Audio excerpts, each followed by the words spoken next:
पे जो है ना एक और ये भी एक और भी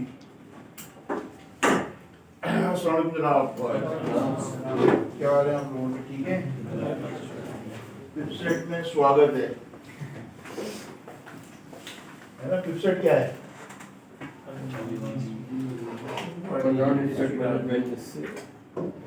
ये Panjwani institute of business studies and technology. पहले तो मैं आपको बता दूं जरा थोड़ा सा आपकी मिसअंडरस्टैंडिंग तो नहीं, टाइमिंग का इशू हुआ था, ठीक है।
जी जनाब, आज आपको 12:30 बजे, 1 बजे, 1 बजे की सहमत कुछ वजूहात की वजह से दी गई है। चलो नेक्स्ट संडे से ये जो टाइमिंग आपको बताई गई थी सुबह 9 to 1 PM, इसी पे कंटिन्यू रहेगी क्लास, ठीक है। आज का थोड़ा सा इशू था क्योंकि क्लास हमारी ऑलरेडी यहाँ मॉर्निंग में रन हो रही थी, उससे पहले ही खत्म हुई है, तो उसका थोड़ा सा इशू था। एनीवे, पहले मैं आपको अपना इंट्रोडक्शन कराऊंगा, देन इसके बाद इस इदारे का इंट्रोडक्शन कराऊंगा, इस इदारे को बनाने का मकसद बताऊंगा, फिर क्या क्या चीज़ें इस बिज़नेस का स्कोप डिस्कस करेंगे कि रियल एस्टेट का जो बिज़नेस वो क्या है, किस तरह होता है और क्या इसका फर्दर आगे करंट सिनेरियो में इस वक्त जो हमारी कंडीशन है मुल्क की, उसमें कितना ये सपोर्ट करेगा ये बिज़नेस, इस पर डिस्कस करेंगे। फिर हम कोर्स कंटेंट डिस्कस करेंगे कि इसके अंदर क्या क्या कवर कराया जाएगा, और after completion of that course आप जो है ना किस काबिल होंगे इंशाल्लाह। पहले तो आते हैं ये Panjwani institute of business studies and technology. ये 2007 में मैंने इस इदारे की बुनियाद रखी थी, और इसका मकसद जो है वो यही था कि ऐसे एरियाज़ के अंदर काम किया जाए, ऐसी ट्रेनिंग्स को, ऐसी कोर्सेज को डेवलप किया जाए पाकिस्तान में इससे पहले इसका काम ना हुआ हो। तो ये बड़ा चैलेंज था रियल एस्टेट के कोर्स बनाना। नाम तो था लिस्ट के अंदर रियल एस्टेट के अलावा और भी कोर्सेज थे, जिस पर सच कोई भी इंस्टीट्यूट जो है ये ऑफर नहीं करता था। रियल एस्टेट कंस्ट्रक्शन से रिलेटेड कोर्सेज हैं, प्लस ये कि इवेंट मैनेजमेंट है, मीडिया के कोर्सेज हैं, इंपोर्ट एक्सपोर्ट, टैक्सेशन मैनेजमेंट, ये सारे कोर्स होते हैं। आप जिस हवाले से आज यहाँ हैं वो आप रियल एस्टेट को जानते हैं, ये रियल एस्टेट का इंस्टीट्यूट है, सिर्फ रियल एस्टेट का नहीं है ये, और भी उसमें डिफरेंट कोर्सेज ऑफर होते हैं।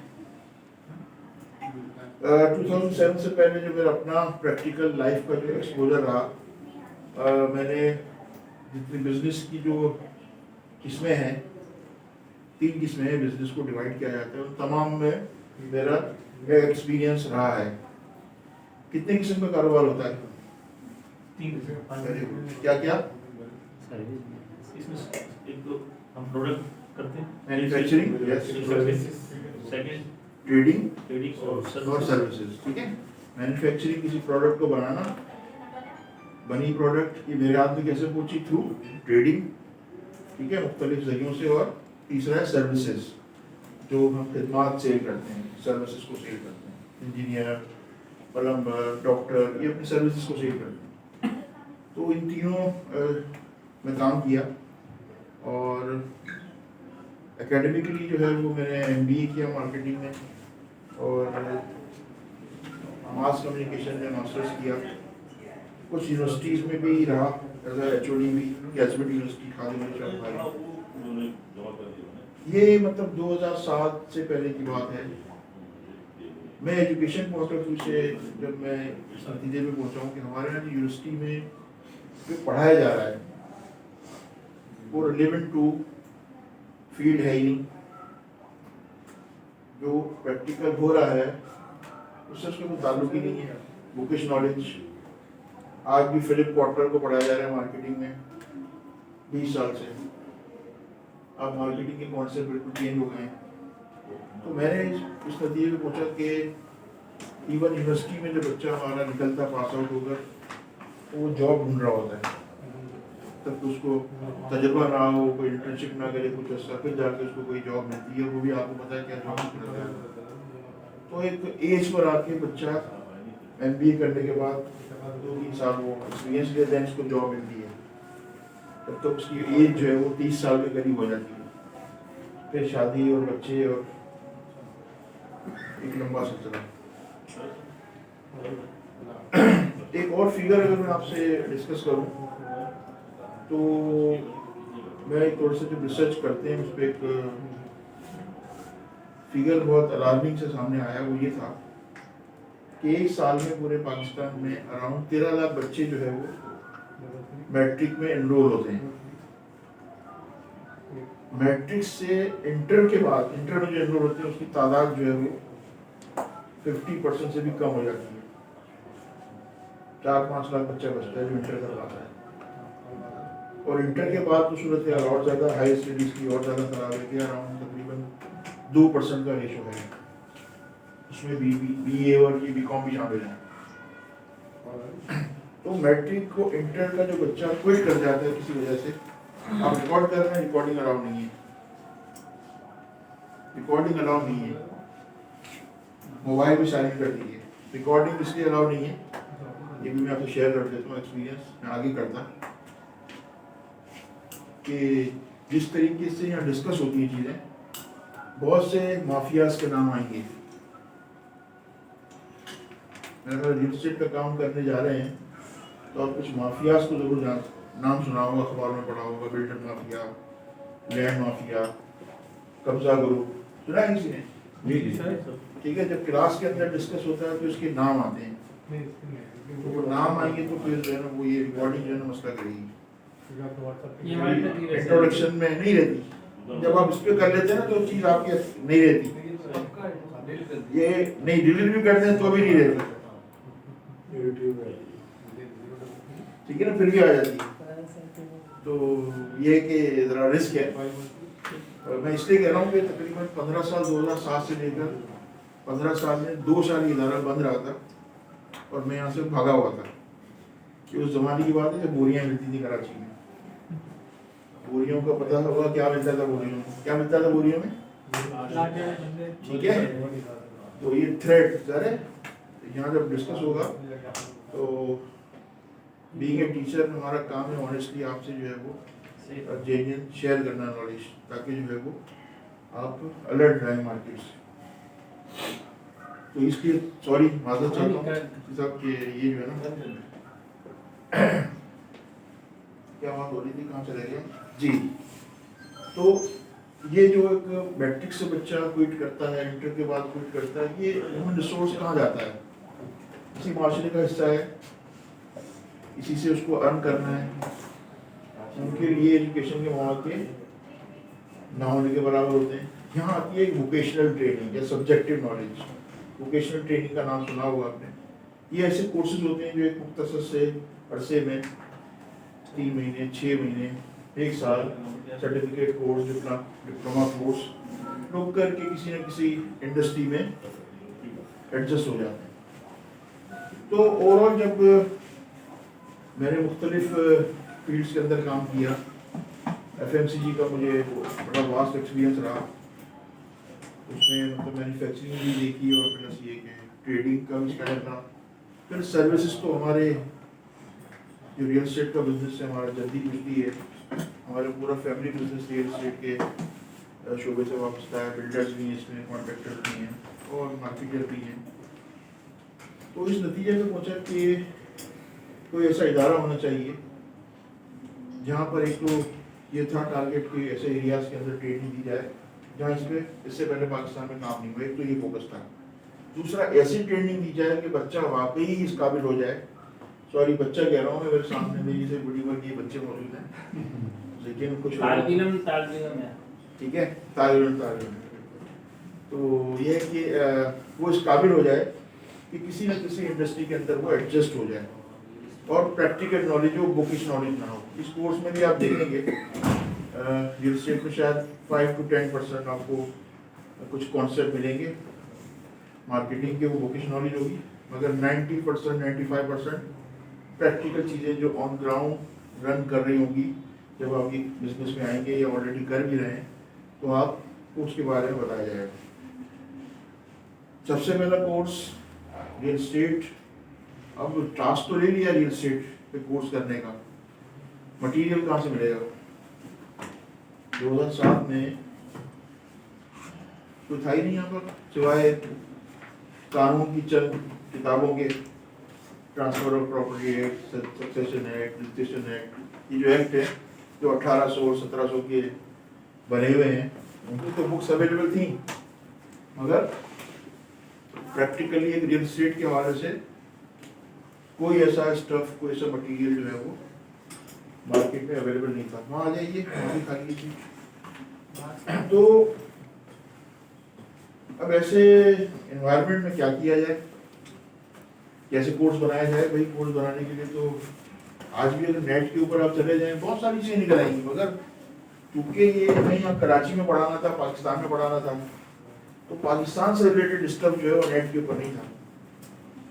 इंटरनेशनल चीज़ें तो बहुत है, अमेरिका और ये वो बहुत सारा स्टफ मौजूद है, बहुत सारी वीडियोस मौजूद हैं जो हमारे लोकल सिनेरियो का जो सिस्टम है, जो लैंड का सिस्टम है, ज़मीनों के मामला हैं, सर्वे लैंड, नापलास लैंड, सकनी लैंड, कबूली ना कबूली और भी बहुत सी चीज़ें पढ़ेंगे आप।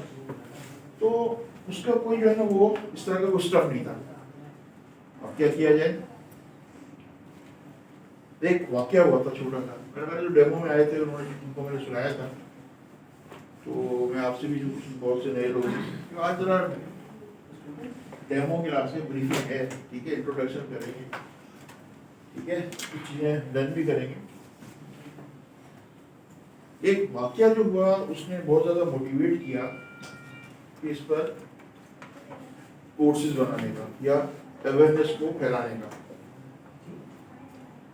हबीब चैम्बर है सब्जी मंडी के सामने, वहाँ एक बिल्डर का ऑफिस हुआ करता था, मेरा दोस्त था वो। उससे मिल के मैं जब नीचे उतरा तो एक जो उसकी जो स्टेयर है उस पर एक खातून रो रही थी, और लोग जमा होते पता लोग जमा हो जाते हैं। तो मैंने उस खातून से पूछा कि भाई क्या मसला है? सब पूछ रहे थे क्या है अम्मा, क्या हुआ अम्मा?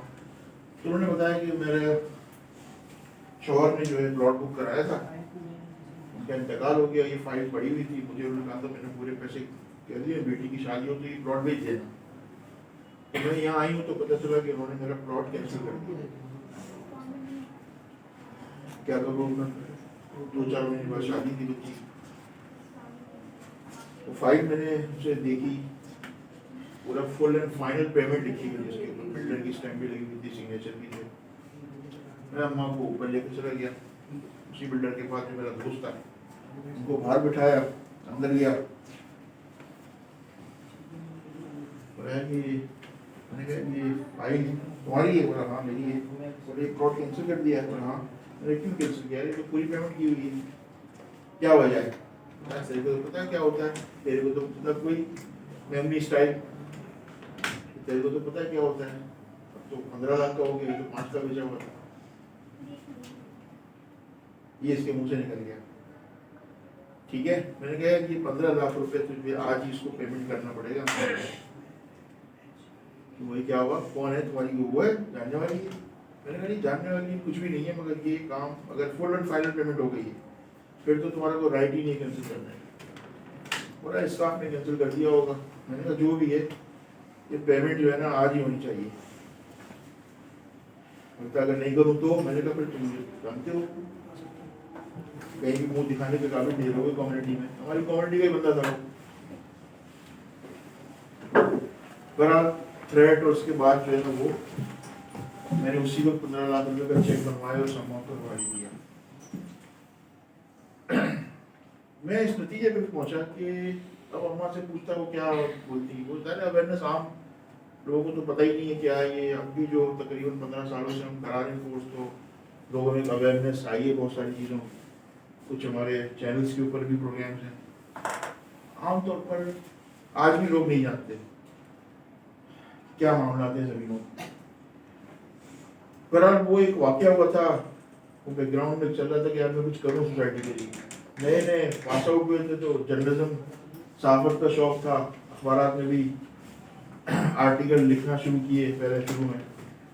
मगर आर्टिकल बिल्डर के खिलाफ कौन लिखता, कौन छापता? सेंसरशिप होने लगी मेरे आर्टिकल्स के ऊपर। मैंने फिर वो भी वहीं से मायूस हो गया। यार जो बिल्डर इश्तिहार देता है उसके खिलाफ अगर अखबार में आएगा तो अव्वल तो नाम ही नहीं छापते, मुकामी बिल्डर ये बिल्डर, इस तरह की बातें होती हैं। एनीवे, तो फिर मैंने ये सोचा कि यार ये वाकई कोई एजुकेशन इदारा होना चाहिए जो किसी कॉज और किसी मकसद के लिए हो। वेबसाइट की बुनियाद रखी, रियल एस्टेट पे कोर्सेज को रिसर्च करना शुरू की लोकल सिनेरियो में। अब जैसे मैंने आपको पहले बताया कि कुछ था ही नहीं मटीरियल, कोई बुक्स वगैरह तो थी नहीं इसके ऊपर। एक और तरीका होता है कोई भी चीज़ बनाने का कि इंटरव्यूज लेना शुरू किए मैंने उन लोगों से जो इस फील्ड से वाबस्ता थे। बिल्डर से इंटरव्यू लिए, इस फील्ड से रिलेटेड जो सीनियर लोग थे उनसे इंटरव्यूज लिए। मुख्तलिफ जो लैंड गिविंग अथॉरिटीज़ हैं उनके जो हेड्स थे, अफसरान थे, कलर थे, मुख्तलिफ इंटरव्यूज लिए, सवाल। चूँकि साफ़ी था, मैं साफ़ों से आगाज़ किया था, इसलिए ज़्यादा से ज़्यादा उनको निचोड़ा और वो राइट अप बनते चले गए, चीज़ें बनती चली गई। बहुत तजुर्बे हुए, बड़े बैड एक्सपीरियंस भी हुए, ख़ास तौर पर उन लोगों से जो इस फील्ड से वाबस्ता थे। उनसे जब कहा जाता था कि मैं इस पे कोर्स बना रहा हूँ तो मेरा मजाक उड़ाया जाता, हंसते थे। हमारे फैमिलीज के लोग थे, एक बहुत नामी गिरामी बिल्डर, अल्लाह उनको जन्नत नसीब करे, हुसैन लाखानी साहब, हुसैन भाई, हम अंकल के अंकल कहते थे उन्हें। उनका ही मैंने इंटरव्यू लिया तो चलिया हो गया, वही मेमोरी स्टाइल में ना, तो चलिया हो गया, एक दिन चक्कर पड़ गया, कौन आएगा तेरे पास पढ़ने के लिए? मेरा वो प्रोजेक्ट संभाल ले, बिल्कुल पे क्लिप टावर का चल रहा था प्रोजेक्ट, और भी पुलिस का द्वारा पकड़े, तो जाके संभाल ले उसको, तेरे को पैसे कमाने हैं। मैंने अंदर पैसे नहीं कमाने, आप इंटरव्यू लेने आए हो, मुझे मेरे सवाल का जवाब देना है। अच्छा पूछ क्या पूछता है। फिर वो पर बहुत सारी चीज़ें उनसे सीखी, उनको फिर परखा भी, एनालाइज भी किया, फिर मैंने इस कोर्स में उसको शामिल किया। इस तरह कहने का मकसद ये है कि बहुत सारे लोगों से मुलाकातें हुई, मुझे अपनी लर्निंग भी हुई, फिर उस लर्निंग को मैंने रीचेक किया क्या सही है कि नहीं। इस तरह ये कोर्स जो है वो डेवलप हुआ।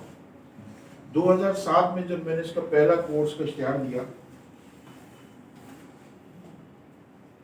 मैंने एक जॉब से क्विट किया, एज NSM था, एक अफरोज ऑयल प्राइवेट लिमिटेड, ये अफरोज ग्रुप का एक यूनिट था जो बाद में उन्होंने बेच दिया।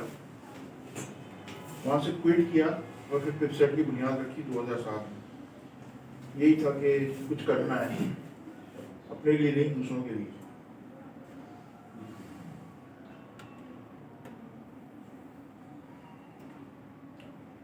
वसाइल बिल्कुल नहीं थे। 6 बाय 6 फीट के कमरे से पिप सेट का आगाज हुआ। ये सिर्फ बताने का मकसद ये कि आपकी मोटिवेशन हो। अगर वसाइल कम भी हो ना तो भी बहुत से काम किए जा सकते हैं। 6 by 6 feet city vision shopping mall तमाम के बराबर में एक है, फेल शॉपिंग सेंटर, उसके मेज़ानाइन फ्लोर पर 500 रुपये मेंटेनेंस के ऊपर एक कमरा लिया। छोटी सी दुकान थी, फेल दुकान। उससे पिप सेट का आगाज़ किया। पहला कोर्स रियल एस्टेट मैनेजमेंट। नियत ये थी कि यार कुछ डिलीवर करना है, पैसे कमाने का नियत नहीं थी कि पैसा तो अल्हम्दुलिल्लाह बहुत देखा भी है और फैमिली में बहुत पैसा था, मेरे पास नहीं था, मगर लालच नहीं था पैसे कमाने का। मिशन ये था कि यार डिलीवर करना है, लोगों को जो है ना वो फैसिलिटेट करना है और ऑनेस्टी के साथ। पहला इश्तेहार जब दिया मैंने, जब अखबार में क्लासिफाइड 3 पेज 3 लाइनों का, 3 या 4 3 एडमिशन हुए, 3 एडमिशन हो गए। एडमिशन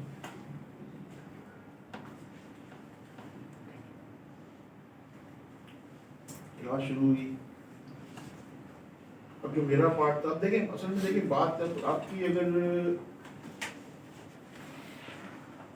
आपकी नीयत साफ हो ना, क्लियर हो, तो अल्लाह ताला खुद ही रास्ते बना देगा। मैंने मिरेकल्स देखे अपनी जिंदगी में, मिरेकल्स होते हुए। मेरे अपनी इस महदूद सी जो 15 साल की जिंदगी है वेबसाइट की, नामुमकिनात चीज़ों को मुमकिन होते हुए अपनी आंखों से देखा। सिर्फ नीयत की बिना के ऊपर कि हमारा मकसद, मेरा पूरी फैकल्टी का मकसद आपको अंदाज़ा हो जाएगा अभी थोड़ी देर में, अगली क्लासेस में और अंदाज़ा हो जाएगा कि किस तरीके से हम डिलीवर कर रहे हैं और किस तरह कर रहे हैं। 6 बाय 6 फीट के कमरे में आगाज़ किया। पहले बैच में 3 बच्चे थे, 3 स्टूडेंट थे। जैसे तैसे मैंने डिलीवर किया।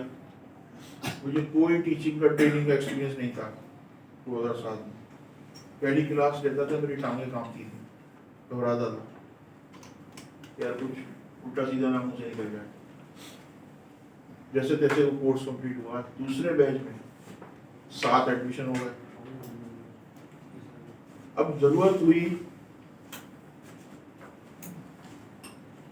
लॉ की, कानून पढ़ाने के लिए टीचर की। तो ये हमारा रियल एस्टेट लॉस का इसका टॉपिक है। मेरे अलावा एक और सेकंड टीचर, मेरा एक ऑफिस बॉय था उसी बिल्डिंग का। मैंने उसको बोला यार कोई है वकील साहब को जानते हो? मैं नहीं जानता था। अयूब, मुझे अच्छी तरह नाम उसका याद है, उसका भी कंट्रीब्यूशन है इस इदारे को आगे ले जाने में। अयूब ने कहा सर ये वकील साहब है, मैं पहले काम करता था एक जगह, डॉक्यूमेंटेशन होती थी, वहाँ पर एक वकील साहब आते हैं। मैंने कहा ढूंढो भाई उनको, लेकर आओ।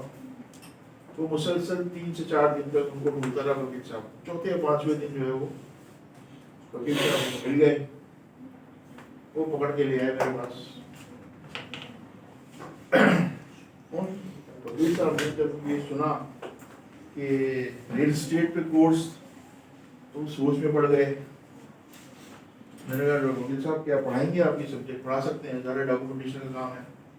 बोला बिल्कुल मैं पढ़ा सकता हूँ, मुझे ख्याल आपको आया कैसे?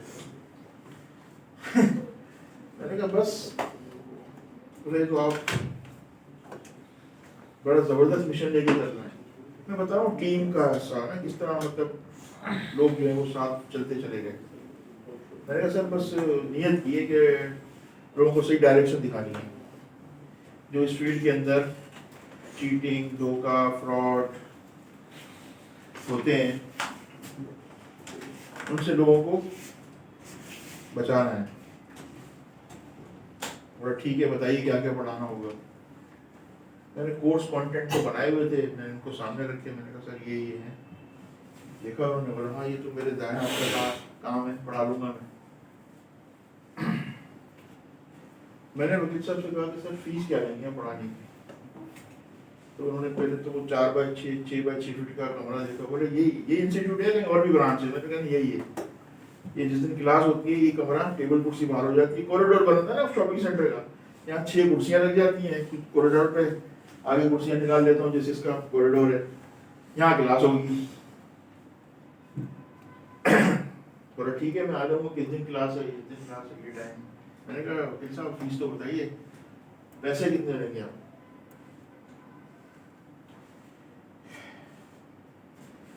वो अल्फाज मुझे आज भी याद है। बोला अमान भाई, मैं इस कॉज के साथ जो है ना, आपके साथ शामिल हूँ। आज तो आपने मुझसे पैसों की बात की है, आइंदा कभी मुझसे बात नहीं कीजिएगा। वो दिन है और आज का दिन है। कभी भी उन वकील साहब ने पैसे की बात ही नहीं की है। आज मेरी टीम के मेंबर वकील साहब यहाँ बैठे हुए हैं, मजहर अली एडवोकेट साहब, 2007 और आज 2021, आज भी जो है ये मेरे साथ हैं। बहुत नरम गरम हुआ हालात, बहुत कुछ आगे पीछे हुआ, जैसे मैंने बताया हुआ। तो सर बंदरा बिल्कुल क्लियर, बहुत ज़्यादा जरूर बनता है इस दौर में, मतलब नो डाउट। आज अल्हम्दुलिल्लाह पूरे पाकिस्तान में बल्कि दुनिया भर में नाम है, ऑनलाइन भी लोग बहुत सारे अटेंड कर रहे हैं क्लासेस। खासतौर पर कोविड के ज़माने में बहुत ज़्यादा ऑनलाइन हमारे सेशन चले। तो वो मैं देखता हूँ 6 बाय 6 फीट का कमरा, वो ये भी बड़ा नहीं है मगर फिर भी बेहतर है ये। तो इस तरह टीम मेंबर्स हमारे और भी आपके सामने आएंगे, फैकल्टी मेंबर। तो सिर्फ बताने का मकसद ये है कि अभी आप में से बहुत से न्यू कमर्स हैं, शायद इस फील्ड का नहीं पता। ऐसे ही है ना, बहुत से कुछ ऐसे भी हैं जो ऑलरेडी इस फील्ड में हैं, अच्छे से काम कर रहे हैं। तो आपको मतलब ये कि उनकी मोटिवेशन के लिए, खासतौर पर न्यू कमर्स के लिए, शायद वो सोच रहे हो यार वसाइल नहीं है, ऑफिस नहीं ले सकता, पैसे इतने नहीं है, जॉब कर रहा हूँ, एक थ्रेट है उनको कि यार पता नहीं ये काम कर भी सकूँ या नहीं कर सकूँ, कोई मसला हो, कोई प्रॉब्लम हो। उन लोगों के लिए ये सिर्फ आपके पास एडवाइस है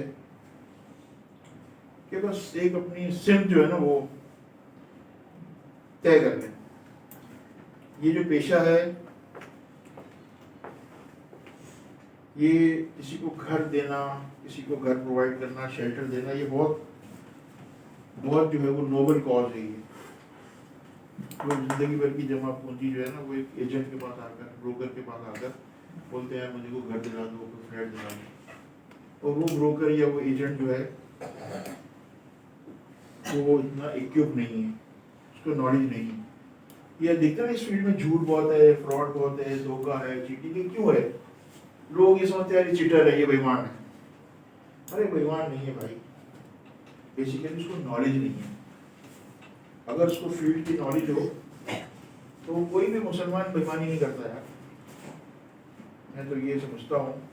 हाँ, उसको अगर नॉलेज नहीं है तो कोई भी फाइल भेज देगा, बिल्डर की एनओसी नहीं है, बिल्डर के पास कुछ भी नहीं है, ज़मीन भी नहीं है, फाइल आ रही है मार्केट में, 10-20 हज़ार रुपये देखेगा यार, आइए बढ़ा देगा, क्योंकि उसको प्रॉपर उसको टूल्स नहीं आते। मेरा भी एक्सपीरियंस हुआ था आज से 4-5 साल पहले जेल जाने का, जेल भी जा चुका हूँ, सजा नहीं हुई थी। हैं? 10 मिनट दे दें फिर जाना है आपको? हाँ, बस ये थोड़ा जेल वाला किस्सा सुना। ठीक है, वो ना सुना इसलिए तो मैं रोक रहा हूँ। अच्छा इसलिए चले सर जो है उनको कभी जाना है अभी, तो सर आप अपना जो सेगमेंट वो कर लें। हाँ, मैं इंट्रोडक्शन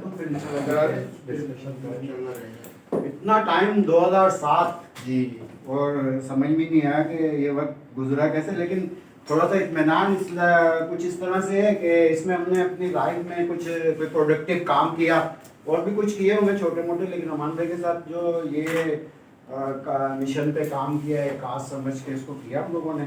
तो कभी कभी अकेले बैठ के तन्हाई में एक खुशी का एहसास होता है कि यार चलो कुछ ना कुछ ज़िंदगी में हमने अपने वतन के लिए, अपने कौम के लिए कुछ किया, कोई छोटी सी एक डॉट कंट्रीब्यूशन कह सकता हूँ मैं इसको, कि हमने ये डॉट कंट्रीब्यूट किया माशरे के अंदर, और मेरे ख्याल में उसका बहुत से लोगों को फ़ायदा भी हुआ।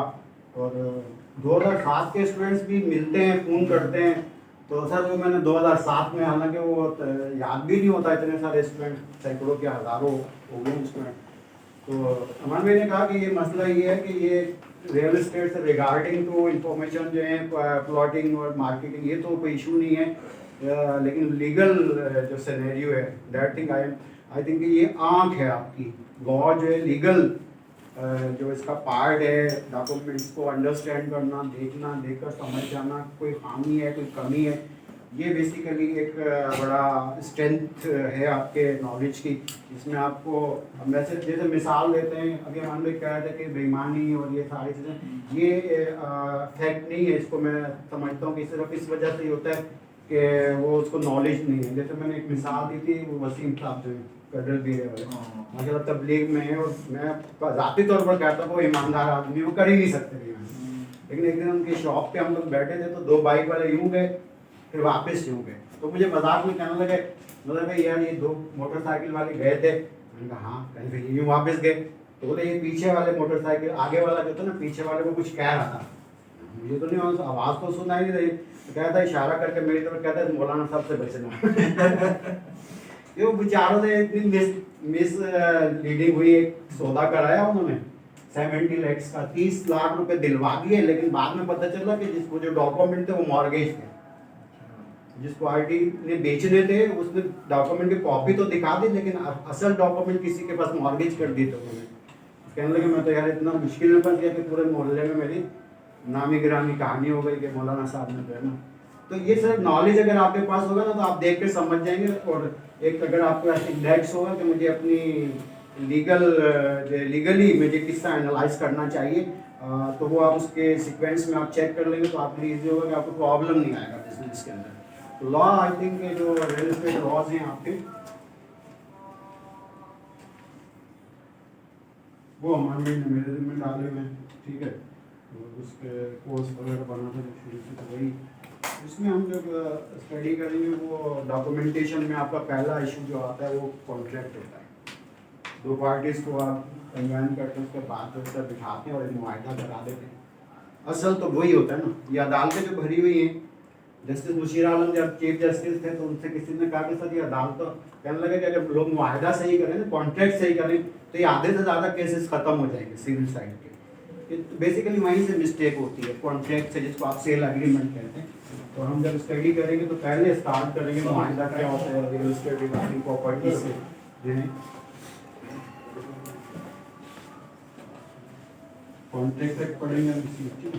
दूसरा ये प्रॉपर्टीज जो है मुंतकिल कैसे, ट्रांसफर कैसे होती है। अब प्रॉपर्टी सिंपल वन स्टेटमेंट में अगर कहूँ कि प्रॉपर्टी क्या है तो anything in which person has a right, कोई चीज़ ऐसी जिसमें मेरा हक हो। ये मार्कर अमान भाई का है, क्यों उनका हक है, इन्होंने इसको परचेज किया है, ठीक है। अब मेरा हक कैसे, मेरा राइट कैसे क्रिएट हो जाएगा, या तो मैं परचेज कर लूँ या मान लो मुझे गिफ्ट कर देंगे या मैं इसको एक्सचेंज कर लूँ। ब्रीफली हम डिस्कशन करेंगे तो उसको डिटेल करेंगे। तो प्रॉपर्टी ट्रांसफर कैसे होती है तो उसमें हम पढ़ेंगे transfer of property.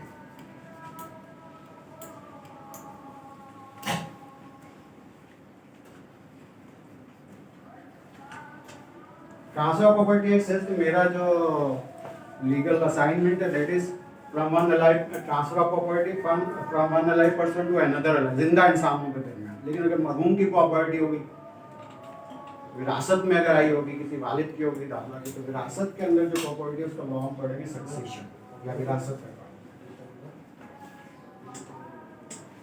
Succession law. अब ये तमाम प्रॉपर्टीज का लीगल सिनेरियो जो क्रिएट होता है वो होता है आप जाते हैं रजिस्टर्ड करवाते हैं किसी स्टार के पास, वो पूरा स्टार जो बैठा है उसकी अथॉरिटी क्या है, उसका लीगल सपोर्ट क्या है, तो उसके लिए हम पढ़ेंगे रजिस्ट्रेशन। अब आपको अभी मुश्किल लग रहा होगा कि यार इतने सारे कवानीन पढ़ने पड़ेंगे, लेकिन ये कि जब कंसाइज होंगे तो आपको बहुत ईजी लगेगा। तो सबसे इम्पोर्टेंट एक लॉ है मुद्दत का कानून।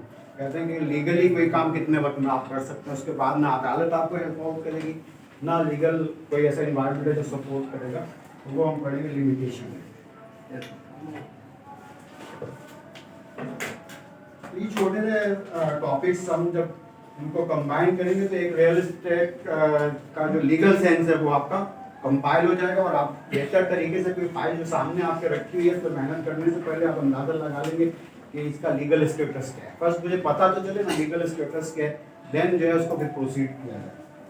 तो लिमिटेशन एक्ट जो है ये 19 ये इस तमाम सर्किल के अंदर जब आप कंपाइल होंगे इस नॉलेज से तो देन यू विल बिकम एक स्टैंडर्ड रियल एस्टेट मैनेजमेंट कर सकेंगे, बेहतर तरीके से आप अपनी बिजनेस को चला सकेंगे। और सबसे इम्पोर्टेंट बात ये होती है ना कि आपका वक्त का ध्यान बचे और आप पहले दिन ही समझ जाएं कि असाइनमेंट या प्रोसेसेबल है भी या नहीं है।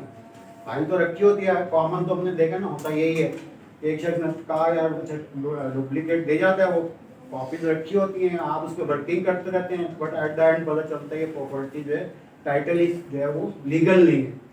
तो लीगल सेंस डेवलप करना, लीगल आई को बनाना कि उससे आप अंडरस्टैंडिंग ले सकें, वो इस तमाम टॉपिक्स का जो है वो हमारा असाइनमेंट है।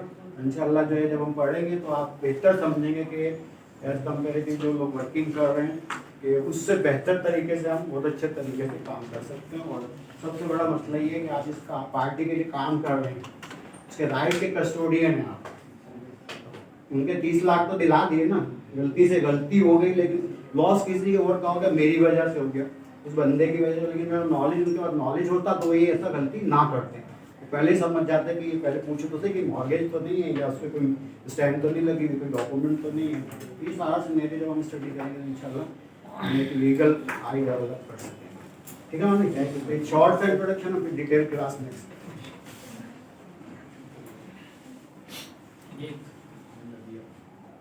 ठीक है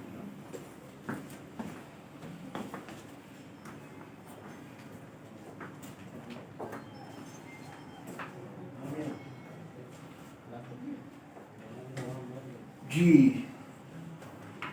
तो मेरा ख्याल है आप जेल यात्रा जेल यात्रा जेल यात्रा में असल में हम ट्रेनिंग सेशन कराते हैं। एंगर मैनेजमेंट पर एक वर्कशॉप था। एंगर गुस्से में आके फिर बंदा मार देता है या कुछ जुर्म कर जाता है तो फिर सारे सजा तो कैदी जो है वो, तो DIG साहब होते निज़ामानी साहब, उनसे उनके पास जब प्रपोजल लेकर गया कि सर मैं ट्रेनिंग कराना चाहता हूँ कैदियों के लिए, तो बोले सबसे पहले तो हम हमारी ट्रेनिंग कराएं, हमारे स्टाफ की ट्रेनिंग कराएं, क्योंकि वो बहुत ज़्यादा जितना कैदियों के साथ रहकर फिर वो कैसे हो जाएगा। बहरहाल शॉर्ट करता हूँ मैं, जब वहाँ सेशन के एंड पर मुझे एक जानने वाले मिल गए वहाँ की जो कैदियों में थे और बड़ा अच्छा प्रॉपर्टी का काम करते रहे वो कराची में। तो मैंने उनसे पूछा कि आप यहाँ कैसे, हमारी कम्युनिटी से थे वो, तो वो लोग ऐसे गोट की एक ज़मीन हमने ली थी और उसके अंदर काम किया, सेल परचेज की, उसके अंदर मसला हो गया, ज़मीन का स्टेटस कुछ अलग था, बहरहाल वो फिर आजकल यहाँ पर आए हुए। तो उन्होंने मुझे बताया कि हमारी बैरिक जो है, बैरिक में तकरीबन 70-60 लोग रह सकते हैं, तो 125-120 लोग भी बैरिक के अंदर, और हमारी जो बैरिक है उसके अंदर तकरीबन 85 लोग जो है रियल इस्टेट से वाबस्ता लोग, सब लोग के जेलर साहब ने भी एक ही जगह सबको रखा था लोग ताकि सौदे कर सकें। उसमें एक साहब भी मिले मुझे, मैंने कहा तुम ये चक्कर में आए यहाँ पर, तो उसकी बैतुल के सामने एक प्लॉट है जिनानी स्टेशन के साथ, ये मैंने 25 करोड़ रुपये का बेचा था, 5 करोड़ रुपये इन्वेस्टर से लिए और जाकर पेमेंट कर दी। इन्वेस्टर ने मुझे फिर चेक पे कुछ नहीं किया, ऐसे जबान के ऊपर भरोसा कर। मैंने कहा ये 25 करोड़ रुपये की जगह, ये शायद आप अभी आए बिल्डिंग के साथ ही जो किताबों की बहुत बड़ा प्लॉट है 2.5 एकड़। मैंने कहा यार तो एक दुकान अगर बनी तो वो 25 करोड़ की या कम से कम 5 करोड़ की दुकान होगी। बराबर लालच उसके अंदर वो फंस गए। और तो मतलब बताने का मकसद ये है कि लाइलमी की वजह से लोग चीटिंग और फ्रॉड का शिकार हो, जैसे कि वकील साहब ने ये अपनी मिसाल दी। तो मैं ये नहीं समझता कि लोग इसके अंदर इस सेंस के लिए आते हैं कि वो चीटिंग करें, फ्रॉड करें, लोगों को धोखा दें। अपनी लाइलमी की वजह से वो उसका शिकार हो जाते हैं। तो बात ये हो रही थी कि ओवरऑल जब ये इस तरह का डिजाइनिंग हुई और एक सफ़र का आगाज़ किया, तो इसी तरह एक और बात बड़ी अहम है कि इस काम में किसी ने हौसला अफजाई नहीं की। नकाश ये जरा देखें डिस्कनेक्ट हो गया। इस काम जब मैंने शुरू किया खासतौर पर रियल एस्टेट के, तो किसी ने भी हौसला अफजाई नहीं किया तुम बहुत अच्छा काम कर रहे हो। शुरू तो इदारा तो कर चुका था मैं, इवन मेरे अपने घर वाले भी जो मेरे लॉज आबाद में भी हैं और बहुत से काम कर रहे हैं, मार्केटिंग कंपनीज भी हैं, बड़े बड़े प्रोजेक्ट्स उन्होंने सेल किए कराची में। उनका भी यही कहना था यार किन चक्करों में पड़ गए तुम, किसी को भी काम सीखना हो किसी एजेंसी में बैठ जाएगा वो सीख लेगा कुछ अर्से के बाद। ये रिवायती तौर पर तो अभी भी हो रहा है, रिवायती तौर पर अभी भी हो रहा है कि लोग का माइंडसेट है कि यार अगर काम सीखना हो साल 6 महीने किसी एजेंसी में बैठ जाए और इसके बाद अपनी दुकान खोल लें, अपनी एजेंसी खोल लें। यही होता है कि फिर लाइफ में और उसकी वजह से खुद भी वो धोखे का शिकार होते हैं और फिर दूसरों को भी करते हैं। तो ये एक मुख्तसर सा इंट्रोडक्शन था। फिर तो ज़ाहिर हमने इसमें सर्टिफिकेट कोर्स एंड देन इसके बाद रियल एस्टेट में डिप्लोमा प्रोग्राम्स, फिर कंस्ट्रक्शन मैनेजमेंट के कोर्सेज भी डिज़ाइन किए। मीडिया से रिलेटेड चूँकि मेरी फील्ड रही है तो मैं मीडिया के भी कोर्सेज यहाँ होते हैं, टैक्सेशन मैनेजमेंट। मुख्तसर ये कि जो भी कोर्स होते हैं हमारा मकसद ये होता है पूरी फैकल्टी का कि जो भी कोर्स करे वो उस फील्ड के हवाले से जो है ना उसके अंदर एक्सपर्टीज डेवलप हो जाए, उसको नॉलेज आ जाए ताकि कोई वो अपना काम कर सके, अपने पैरों पर खड़ा हो जाए। हुनर हासिल होता है। जी हुनर मिल जाए, स्किल्स आ जाए उसके पास, ठीक है। तो ये स्किल अप प्रोग्राम जो है हमारे चलते रहते और नई नई हम भी चीज़ें एक्सप्लोर करते हैं और अल्हम्दुलिल्लाह काफ़ी हमारा एक वास्ट एल्युमनाई ऑलरेडी डेवलप हो चुकी है। तो बात करते हैं आज प्रॉपर शुरू करने से पहले मैं चाहूँगा कि आपका कुछ इंट्रोडक्शन हो जाए आप सबका, ठीक है। नाम, एजुकेशन, किस फील्ड से हैं और क्या उम्मीद लेकर आए हैं। मुझे इस ग्रुप का थोड़ा सा प्रोफाइल का आइडिया हो जाए तो कुछ हमारे ऐसे ट्रेनिंग सेशन हैं जो मैं उसके मुताबिक जो है वो एक्स्ट्रा डिज़ाइन करता हूँ और वो आपको डिलीवर होंगे। तो काइंडली कुछ इंट्रोडक्शन हो जाए आपका, देन इसके बाद हम उसको कंटिन्यू करते हैं। आपसे शुरू करें जी प्लीज। अपना नाम है MBA फाइनेंस, अपना अकाउंटिंग इंस्टीट्यूट है मेरा, अच्छा कोचिंग शोबे जिला, वेरी गुड। कहाँ पर है आपका? कोरंगी कोरंगी में। तो ये फिर रियल एस्टेट की तरफ कैसे प्रोफेशनल डिग्री है? इसके थ्रू जो है तकरीबन बन हो चुका है क्वालिटी है वजह से। अच्छा अच्छा, हाँ जो स्कूल भी साइज छोटा था ऑपरेशन वो भी ऑलमोस्ट बन गया, तो फिर ये सोचा गया यही करें। इसने आइडिया दिया या खुद ही सोचा? सर दोस्त थे मेरे, उनके दोस्त थे लाइक में आपसे उन्होंने कोर्स किया है। अच्छा खान जब्बार साहब, हाँ हाँ हाँ हाँ जब्बार साहब मेवार में जो बना है। जी मेवार के अंदर खालिद जब्बार साहब मैनेजर थे या लाइट जी रिटायर्ड होने के बाद काम कर रहे हैं। Good.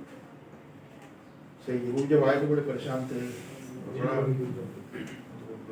चले वो मोटिवेशन हुई आपकी जनाब।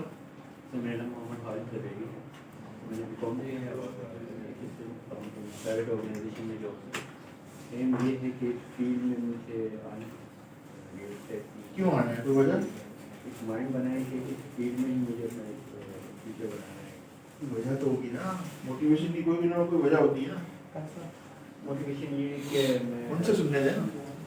मैं बिलोंग करती मैनेज कर रही थी, तो मेरी जो सराउंडिंग्स में जितने भी रिलेटिव हैं वो बिजनेस से हैं, तो मैं चाह रहा था कि मैं भी फील्ड में बट ये कि प्रॉपर नॉलेज लेकर आऊँ ताकि कोई कंफ्यूजन।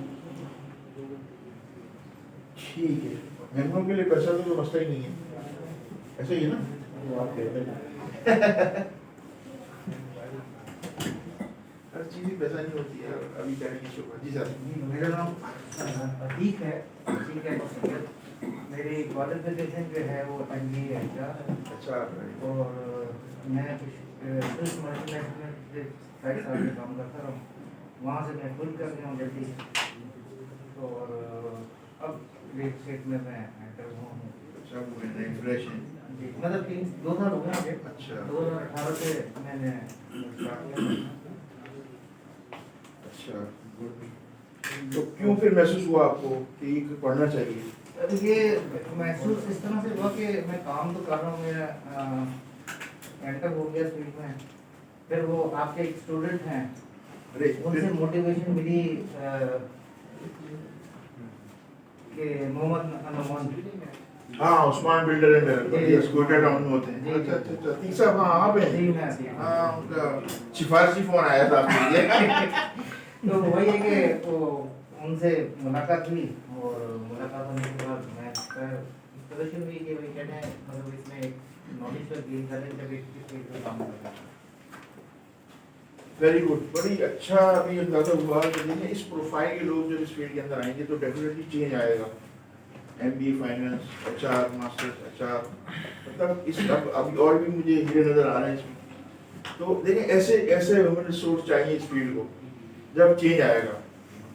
ऐसा बंदा जब पढ़े लिखे लोग इसके अंदर आएंगे तो क्या वो चीटिंग करेंगे, फ्रॉड करेंगे, धोखा करेंगे? सवाल ही पैदा नहीं होता जब उनके पास नॉलेज होगी। तो वेरी गुड। मैं अभी एक मुझे बात याद आ गई, अभी पिछले ग्रुप में हमारे इसी तरह इंट्रोडक्शन हो रहा था, तो एक साहब ने इंट्रोडक्शन कराया कि मेरा नाम डॉक्टर नजीब है और मैं SSP हूँ पुलिस में। तो मैंने जब तारुफ करा तो उन्होंने एक बात और कही कि मैं MBBS डॉक्टर हूँ, मैंने LLB किया है, LLM किया है और क्रिमिनोलॉजी में मास्टर्स किया है। यदि देखा जाए तो ये तीनों डिग्री जो है ना, LLB और LLM और मतलब प्रोफेशनल डिग्री है। मगर मैं इस नतीजे पर पहुंचा हूँ कि तालीम हासिल करनी चाहिए जिसका प्रैक्टिकल में कोई फायदा हो, इसलिए मैं रियल एस्टेट का कोर्स कर रहा हूँ। मैंने कहा डॉक्टर साहब क्या कह रहे हैं? और हाँ बिल्कुल ऐसे ही है। मैंने कहा ऐसी मोटिवेशन आपको कैसे मिली? जी विनोद भाई। अच्छा, साइन नहीं है इस पे? जी जी सर, आपके साइन चाहिए, चलें, जज़ाक और अल्लाह। अगर आपकी इजाज़त हो तो 2 मिनट में भी जरा बात कर लूँ। अच्छा, आप भी कुछ देंगे? अस्सलाम वालेकुम। मैं जो है ना सर का एक स्टूडेंट हूँ और अभी सर्टिफिकेट लेने आज आया हूँ। तो तकरीबन मुझे 1 साल हो गए। मैंने भी इसी तरह कोर्स किया था पहले, और उसके बाद फिर मुख्तलिफ जगह पे जो है ना वो भी काम भी कर रहे हैं। तो मैं थोड़ा सा ये बताना चाहूँगा कि कुछ लोग कहते हैं कि यार इसके बाद जो है ना काम हम लोग कैसे करें। तो बहुत सारी जो मार्केटिंग कंपनी ऑलरेडी चल रही हैं उनके साथ आप एज एफिलिएट मार्केटिंग काम कर सकते हैं। बहुत सारी हैं कराची के अंदर, जैसे मैं कल भी गया था, ये चंगेला सिटी के नाम से चल रहे हैं प्रोजेक्ट, तो वो ऑफर करते हैं। उनमें से कोई भी बंदा एज ए फ्रीलांसर काम करे, ऑफिस है आपका नहीं है, आप काम कर सकते हैं, घर बैठे भी कर सकते हैं, ऑफिस बना के भी कर सकते हैं। तो ये एक अच्छा प्रोफेशन है, इसके अंदर पढ़े लिखे लोगों को आना चाहिए और जो इसमें खामियां हैं वो इसकी दूर करनी चाहिए। मैं खुद मास्टर डिग्री होल्डर हूँ, गवर्नमेंट का जॉब भी करता था, अभी ख़त्म हो गया। तो इसमें यकीनन जो है ना बहुत मार्जिन है, लेकिन सही लोगों के लिए जो सही काम करना चाहिए। तो मेरी दुआ है कि अल्लाह ताला जो है ना आप लोग कामयाब करें। और सर जो है ना बहुत पुराने फील्ड में 1 ईयर है, आपको बताएंगे। तो ठीक है सर, बस पहली क्लास है इनकी। जी सर, थैंक थैंक यू, बहुत शुक्रिया। क्या बात हो रही थी? हाँ, इंट्रोडक्शन हो रहा था वो डॉक्टर साहब का। तो मैंने डॉक्टर साहब से कहा कि भाई जिस तरह अभी आप बता रहे रेफरेंस, बोलो मैं फाइलें लेता रहता हूँ, बेचता रहता हूँ, मेरा काम यही है प्रॉपर्टी का, मतलब इस तरह फाइलें परचेज करता हूँ, इन्वेस्टमेंट करता हूँ। तो बोला अभी कुछ दिनों पहले एक साहब आए, उनसे डील हो गई थी, मैं अपनी फाइल लेकर गया था, वो एक एडवांस का चेक लेकर आया मेरे पास बयाना देने के लिए। तो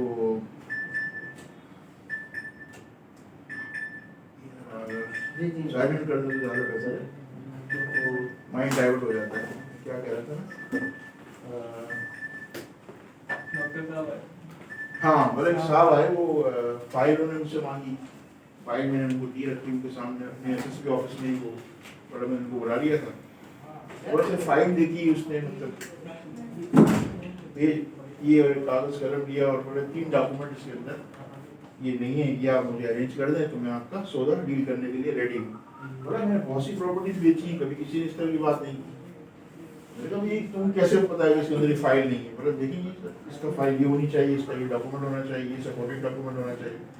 कॉर्पोरेट सोसाइटी की फाइल थी, पढ़ा हुआ इन्होंने यहाँ पर। उससे भी उन्होंने पूछा कि तुम्हें इतनी मालूमात, मैं तो बहुत ब्रोकर यहाँ पर आए, वो इस तरीके से बात नहीं करता। बोला सर मैंने डिप्लोमा किया है वेबसाइट से, इंस्टीट्यूट से। तो बोला वो बात मेरी मोटिवेशन हुई, इसके बाद मैं आपके पास यहाँ एडमिशन लेने के लिए आया हूँ। अभी तो बहरहाल उन्होंने कहा पूरा 6 मंथ का डिप्लोमा किया, इनके 2 बेटों ने यहाँ से घूस दिया, वो ये फारिग हो चुके हैं, तो रिपोर्ट से आया। कहने का मकसद ये है कि अब जो एक पढ़े लिखे लोग इस फील्ड के अंदर आ रहे हैं, ये चेंज लेकर आएंगे फ्यूचर में, और अभी चेंज आया भी है। जो भी हमारे यहाँ से पास आउट हैं, वो जिस तरीके से मार्केट में काम कर रहे हैं, उनकी मुझे उसकी फीडबैक मिलता रहता है कि वो किस तरीके से काम कर रहे हैं। जी सर, प्लीज़ आप बताएंगे अपना। जी, मेरा नाम सुल्तान महबूब है। काम है। मैं टीचिंग से वाबस्ता हूँ और ग्रेजुएट हूँ मैं। और क्योंकि इस फील्ड में आज स्कोप भी ज़्यादा है, डेफिनेटली पैसा भी है एक तरह से हलाल का, और फ्यूचर में ज़ाहिर है कि न ख़त्म होने वाली इंसानी नीड है, तो ये कभी ख़त्म नहीं होने वाली। बिल्कुल ऐसे ही। तो इस तरह इसमें एक अट्रैक्शन है। ठीक है, आप जनाब। प्राइवेट सेक्टर में जॉब करता हूँ। नाम बता दें यार, कोई मारेगा नहीं। नहीं के इलेक्ट्रिक। हाँ, अच्छी बात है। प्रोफाइल बता दो। वैसे तो मोटिवेशन तो हमारे ऑफिस से मिला है, अच्छा, रेफर इन्होंने किया है। मैं तो एक तरह का इंटरनेट जरूरी था। मतलब ये कि स्विच करना चाह रहे हैं जॉब टू बिजनेस, अच्छी अप्रोच है वो। सागर हुसैन के इलेक्ट्रिक में जॉब करता हूँ। मैंने मास्टर किया IMD से। मेरी मोटिवेशन मेरे चाचू थे, आपके यहाँ पढ़ चुके हैं। अच्छा, वो आए थे तब भी मैं उस वक्त लेट ले रहा था, लेकिन मुझे कुछ पता नहीं था। वो आए तो उनकी बाद ही जो उन्होंने डॉक्यूमेंट वगैरह चेक किए तो मैंने डन किया कि हाँ लेना चाहिए, क्योंकि वो पढ़े हुए थे, उनको सब पता था सब चीज़ें। तो एक चीज़, जब आप रिलेटिव या कोई चीज़ आपको खुद ले रहे हो, आपको चीज़ों को पता होना चाहिए। जब आप बिजनेस करेंगे तो अच्छी बात है उसके बाद, लेकिन आप जब ले रहे हो तो आपको कम से कम चीज़ें पता होंगी तो आपके लिए बेटर है। इनके चाचू की बात की, ये बड़ी आपके लिए मोटिवेशनल है। हफीजुल्लाह शेख साहब, हफीजुल्लाह शेख ना? अब्बासी अब्बासी साहब। अब्बासी साहब जो है वो सऊदी अरब से स्पेशली ये कोर्स करने के लिए आए थे कराची, ऐसे ही है? जी हाँ, बिल्कुल। नहीं, आप तो कह रहे हैं कोरंगी से आ रहा हूँ, लांडी से आ रहा हूँ, पता नहीं कोई आया था, बोले मैं दूर से आ रहा हूँ। कराची में रहते हुए बोलते हैं मैं बहुत दूर से आ रहा हूँ। आप कहाँ से आए? चकवाल से? मैं चकवाल से आए कोर्स करने, ठीक है। सऊदी अरब से आए, पूरा 6 महीने या 3 महीने का उन्होंने कोर्स किया, यहाँ रहे, उसके बाद चले गए। वहाँ से फिर अपने बेटे को भेजा, उन्होंने भी वो स्पेशली कोर्स के लिए यहाँ, बीच में कोविड भी आ गया, 5-6 महीने वो यही रहे वलीद, ठीक है। इसके बाद यहाँ से गए क्योंकि उनका इरादा था शिफ्ट होने का पूरी फैमिली को, मगर अनफॉर्चुनेटली किसी को ज़्यादा हार्ट अटैक हो गया तो शायद उनका प्रोग्राम कैंसिल हो गया। तो भाई ऐसी मिसाल है कि सऊदी अरब से सिर्फ कोर्स करने के लिए भी, क्योंकि यहाँ काम करना था उनको लोकल सिनेरियो में। तो बहुत शुक्रिया भाई, सारी रिकमेंडेशन से ही आप आ रहे हैं, ठीक है। ये लोग रहे, किसी ने किसी को बताया, गुड, अल्हम्दुलिल्लाह, अल्लाह का शुक्र है कि आज लोग रेफर कर रहे हैं। जी आप बताएंगे। मेरा नाम तैमूर है तैमूर। और FSCA निकली थी ICS से, तो पढ़ाई का बिल्कुल शौक नहीं था। बिजनेस में आने का शौक। वेरी गुड, बिजनेस में आने का शौक। फैमिली में कोई बिजनेस नहीं करता था, सारे जॉब करते हैं। अच्छा, तो भाई ने काफ़ी मतलब गूगल पे सर्च किया इंस्टीट्यूट की, तो पनवानी इंस्टीट्यूट था। तो फैमिली के साथ अब शिफ्ट हैं। अच्छा, अभी कराची शिफ्ट हो गए हैं। जी। ठीक है, चलिए इंशाल्लाह कोशिश करेंगे। जी सर। सर मेरा नाम उमैर हसन है। उमैर हसन सर 6 साल से मैं काम कर रहा हूँ। प्रॉपर्टी का, वेरी गुड। सर आपके स्टूडेंट हैं फहीम भाई, हाँ हाँ हाँ, उन्होंने मुझे बताया था। अच्छा अच्छा। अब फहीम भाई यहाँ फैकल्टी मेंबर हैं, टीच कर रहे हैं। चलें, क्या ये कोई सेटअप है या फ्रीलांस कर रहे हैं? सर फ्रीलांस कर रहे हैं। इन्वेस्टमेंट कर रहे हैं, जी ठीक है। File M U card to chart, जी। तो फिर क्या जरूरत है कोर्स करने में? सर समझ आया तो इस वजह से ये 2014 के बाद से सर मैंने देखा प्रॉपर्टी और आबादी जिस तरीके से बढ़ रही है, तो मैंने बोला कि ये काम करना चाहिए। चलें, इस टॉपिक पे बात करेंगे, आबादी क्यों बढ़ रही है, क्यों बढ़ रही है? जी जनाब। सर मेरा नाम अब्दुल्ला बिन अब्दुल रशीद है। मैं स्टूडेंट हूँ, अभी भी स्टूडेंट हूँ कराची यूनिवर्सिटी में स्पेस साइंस एंड टेक्नोलॉजी में पढ़ता हूँ। और मेरी पूरी फैमिली बैकग्राउंड जो है वो सब माशाल्लाह सब पढ़े लिखे, लेकिन सब जॉब करने वाले, और शुरू से बैकग्राउंड सारा जॉब का है। लेकिन मेरा जो है फार्मिंग का तकरीबन 6-7 साल पहले से मैंने स्टार्ट की थी। शुरू में बड़ी दिक्कत आई थी, लेकिन अल्हम्दुलिल्लाह बहुत अच्छी जगह से सेट है ना। तो मुझे शुरू से बिजनेस करो और दूसरों के लिए आसानी पैदा करो, तो भी मदद मदारस के भी प्रोजेक्ट है। तो काफ़ी सारी ऐसी फैमिली मैंने देखी, काफ़ी सारे लोग हैं जो नीडी है, जो तो बस एक ये नियत है कि अल्लाह ताला इतना दे कि दूसरों के लिए किसी से बगैर मांगे कर सकूँ ना। तो बस ये है कि ये काम में आया था मैं 2018 में, एक मेरे साथ आपस में ही घर तक 2 लोगों को, तो वो फर्स्ट मेरी डील थी। उसके बाद वापस छोड़ दिया। अब 4 महीने से जो है मैं प्रॉपर्ली स्टेट का काम कर रहा हूँ यहीं पे। तो एक ये है कि एक बिजनेस माइंड है बिल्कुल, और बिजनेस करना है तो उसके लिहाज से रियल इस्टेट का है। और आपका जो है उस्मान भाई हैं हमारे मस्जिद के मौज़िन, उनके बेटे, तो उन्होंने मुझे रीच किया कि आप ये काम कर रहे हैं तो आपको, क्योंकि उन्होंने देखा वो चाह रहे थे कि मेरे साथ कोई माइंड मैच हो, तो उन्होंने मुझे बताया आपका। जैसे मैंने देखा तो क्योंकि मुझे प्रॉब्लम्स आ रही थी मेरे साथ शुरू में ही, डॉक्यूमेंटेशन देखने के अंदर लीगल, मैं नेट से सर्च कर रहा हूँ, मेरी घर में है वकील, मतलब फूफो, उनसे पूछ रहा हूँ, कुछ कर रहा हूँ। फिर मैंने देखा कि मुझे खुद आनी चाहिए सारी चीज़ें। बंद हो गया इसको नकाल भाई, या तवज्जो दे देना, बंद पड़ा हो जी, खुद सारी चीज़ें आनी चाहिए। तो मैं देख रहा था कि हो सके कोई ऐसा कोर्स मिले, और जैसे ही मैंने आपका सुना और आपका देखा तो मैंने फौरन पिक किया और जी सर। मेरा नाम मोहम्मद नबी बटलर और मैं इंटर मैंने किया हूँ, मैं स्टील यूटेंसिल से रिलेटेड हूँ।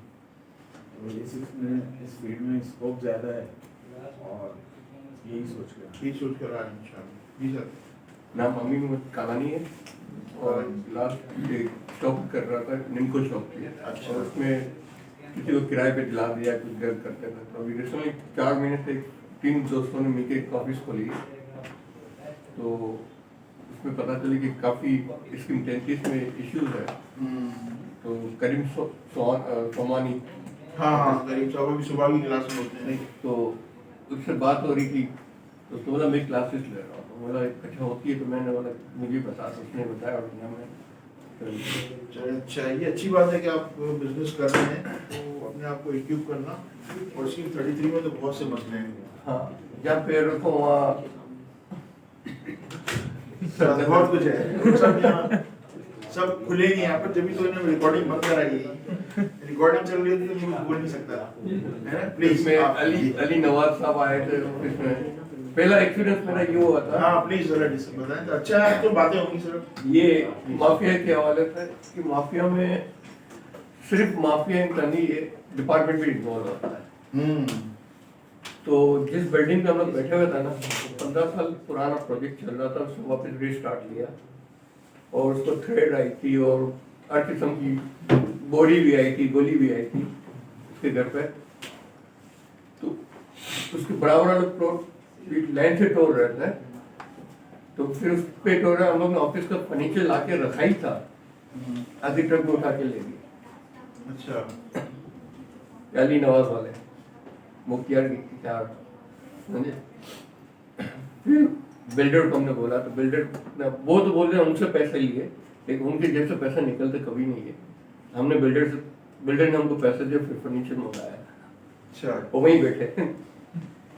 चलिए अच्छे, और भी बड़े तजुर्बे मिलेंगे आपको। जी सर। शफकतुल्लाह सियालवी साहब। अच्छा, आप भी सियालवी हैं अमान भाई की भाई? छोटे भाई। अच्छा, छोटे भाई। तो मैं वैसे 2-3 साल से ट्रैवल मेरी अपनी ट्रैवल है। अच्छा। और अभी कोविड में जो ट्रैवल का हाल जो बेहाल है, ये कि इस काम को सीखना चाहिए, काम कोई भी हो सीखना चाहिए। वेरी गुड, ये सही कहा, सीख के करना चाहिए। उसकी बेसिक्स नॉर्म पता हो, प्रैक्टिस पता हो। ठीक है, फिर तो आपका ताल्लुक हुई है। जी जनाब। मेरा नाम नासिर है और इंटर किया और डिफरेंट जॉब की, प्राइवेट, इंडोर, आउटडोर, और सोचा कि जो है बिजनेस बेटर रहेगा। और स्टेट का मुझे किसी ने बताया था, फिर ये कि मैं स्टेट पे बैठा 2-4 महीने हुए कि मुझे मगीर भाई हैं, वो मुझे मिले नहीं। उन्होंने आपका रेफरेंस दिया था कि अमन साहब हैं, वो बहुत अच्छी लेके चल रहे हैं, उनके सीख करेंगे तो अच्छा होगा।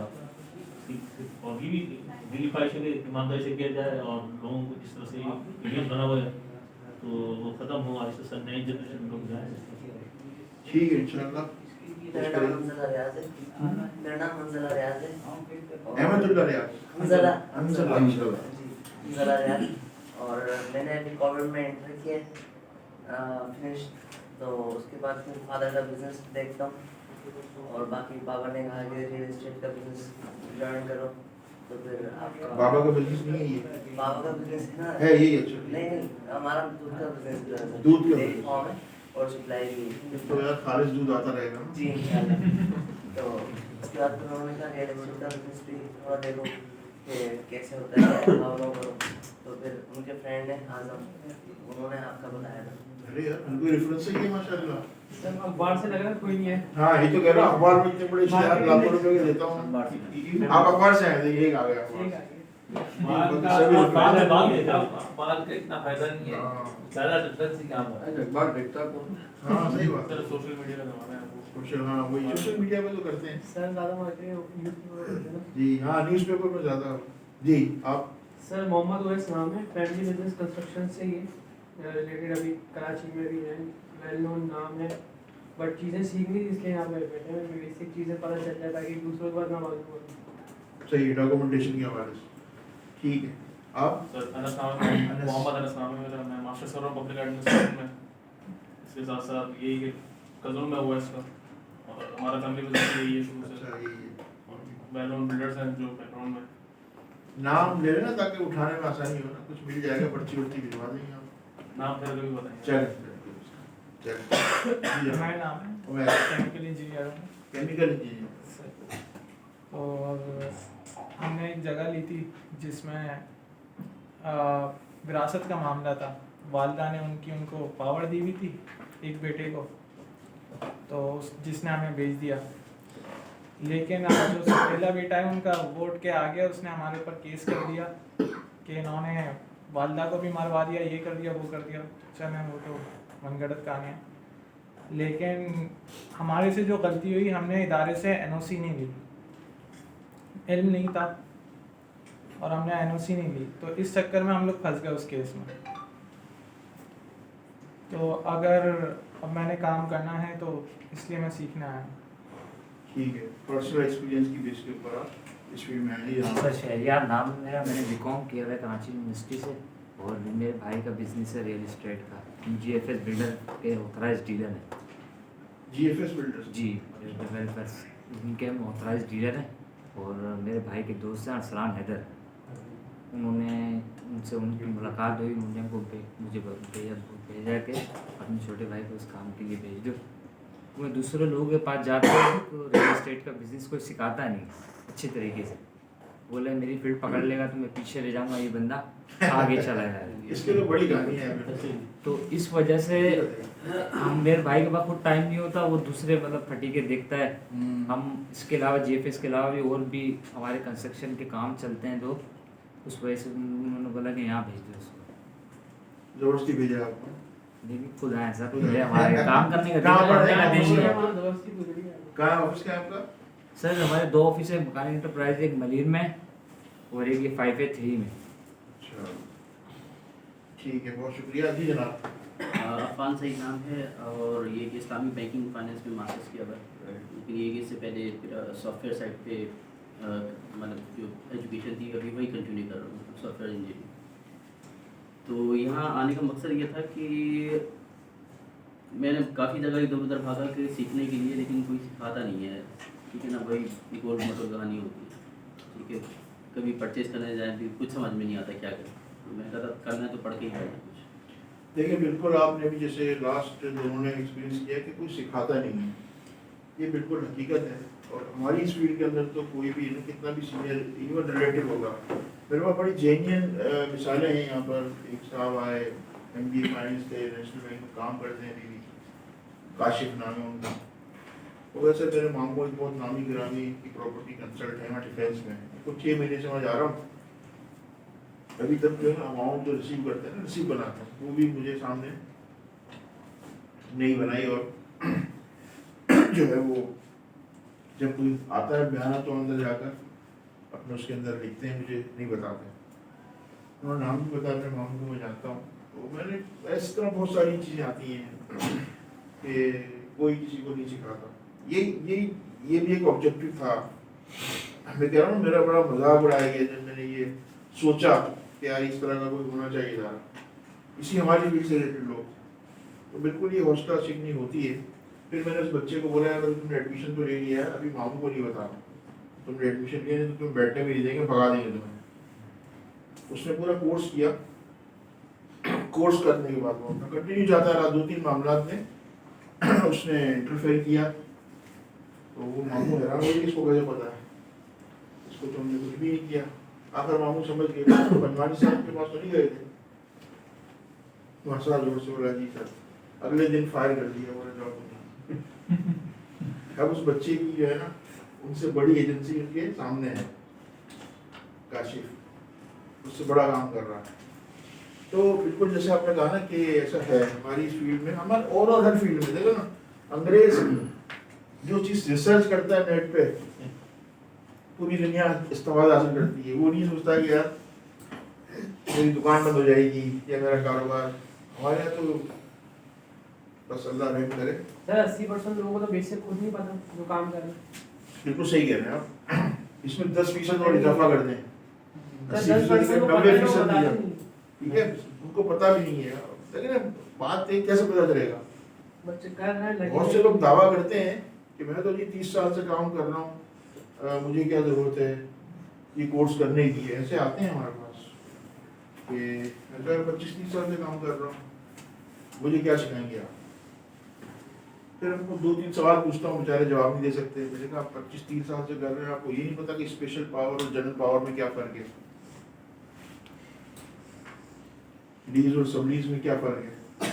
बेसिक सवाल जो होते हैं, किराया 11 महीने का किराया या 3 साल का 4 साल का होता है, पर हाँ नहीं 11 महीने का ही होता है, 11 महीने का एक्सपीरियंस नहीं, जो वो बंदे से पूछ रहा हूँ जो 20 साल का एक्सपीरियंस है। तो एक माइंडसेट बनाओ, वो सीखना ही नहीं चाहते। उनको पता है असल में हमारी फील्ड के अंदर जो बंदा 2-3 डील कर लेता है ना, समझता है मैं चैंपियन हो गया, मुझे सब कुछ आ गया, और यही उसके जो ना जवाल के असबाब होते हैं। मैं थोड़ा सा डिस्कस करूँगा इस बिजनेस के स्कोप के हवाले से। अमूमन कहा जाता है, बड़े बूढ़े कहते हैं कि इस काम में बरकत बहुत है, ऐसा ही है ना, आपने भी शायद सुना होगा कि इस रियल एस्टेट के काम में बरकत बहुत है। बरकत कहाँ से आती है, कुछ आइडिया है? लेकिन कोई भी बिजनेस किया जाता है ना, पहले उसको रिसर्च की जाती है, क्या है इसका स्कोप, क्या है बिजनेस का। ऐसा ही है। अब मैं अगर थोड़ी सी मिसाल दूं आपको, आप में से शादीशुदा कितने हैं? जेएस में तवा आया होगा, आया था ना, इससे पहले तवा घर में था, कब होगा अम्मा के जेएस में आया होगा, है ना, वो भी रखा हुआ है। बड़ी जबरदस्त है, मैं ऐसे रैंडमली सवाल किया। तवा जो जिंदगी में बंदा जहेज में आता है, शादू नादी भी दूसरा खरीदता है, तीसरा खरीदता है, फिर अपने जहेज में आता है, क्या वो तवा बनाने वाली फैक्ट्री जो है, क्या वो बंद हो गई या नहीं चलती? आपका बर्तन का काम है, बर्तन गली में ट्रक के ट्रक उतर रहे होते हैं तवों के, ऐसे ही है ना, फैक्ट्रियों से बन के आ रहे हैं। एक ऐसी प्रोडक्ट जो आप जिंदगी में शायद एक दफा या 2 दफा खरीदते हैं, ऐसी एक दुकान नहीं है, वो 40 दुकान है। 40 दुकान है, ठीक है। बोल्डन में चले जाए तो हर चीज की हजारों दुकानें हैं। हाँ, मैं एक बात है, मैं एक मिसाल दे रहा हूँ कि ऐसी प्रोडक्ट जो आप जिंदगी में शायद 1 या 2 बार खरीदते हैं और उसकी भी फैक्ट्रियाँ चल रही हैं। बिजनेस स्कोप, अभी कोई आपको बोले यार तवे की दुकान खोलने वाले, बोला यार क्या चलेगी, इसमें तो वो काम ही नहीं है। एक मेरे घर में ये आया था, जैसे अम्मी की जेल में आया था, फिर मेरे जेल में आया, मेरी वाइफ के जेल में। तो बात ये है कि अब जब रियल एस्टेट को हम कंपेयर करते हैं कि इस बिजनेस में क्या स्कोप है, क्या आपको पता है पाकिस्तान में कितने मकानात हैं? पहले जब प्रॉपर्टी का काम करें तो ये तो देखेंगे ना, पाकिस्तान में कितनी मकानात हैं। कभी रिसर्च किया आपने इसके ऊपर? आपने की? आप डेमो होते इसलिए बता रहे हैं, है ना जी। चकवाल, तुमने भी जो डेमो सुना था चकवाल से, याद नहीं है? मैंने बताया था।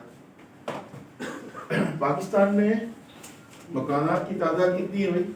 2 मिलियन। एक तकरीबन 1 करोड़ 80 लाख के करीब पाकिस्तान में मकानात हैं। आबादी जो हमारी इसके हिसाब से 3 करोड़ की ज़रूरत है। 3 करोड़ मकानात हों तो डिमांड और सप्लाई मैच कर जाती है। हर साल इसके अंदर इजाफा होता है, डिमांड आबादी जो बढ़ती है 7 लाख घरों का। यानी एक साल में अगर 7 लाख घर कंस्ट्रक्ट हों तो 1 साल की जो डिमांड है वो पूरी हो जाती है। बनते कितने हैं? तकरीबन 3 से 3.5 लाख। हर साल इसमें 3.5 लाख में और इजाफा हो जाता है।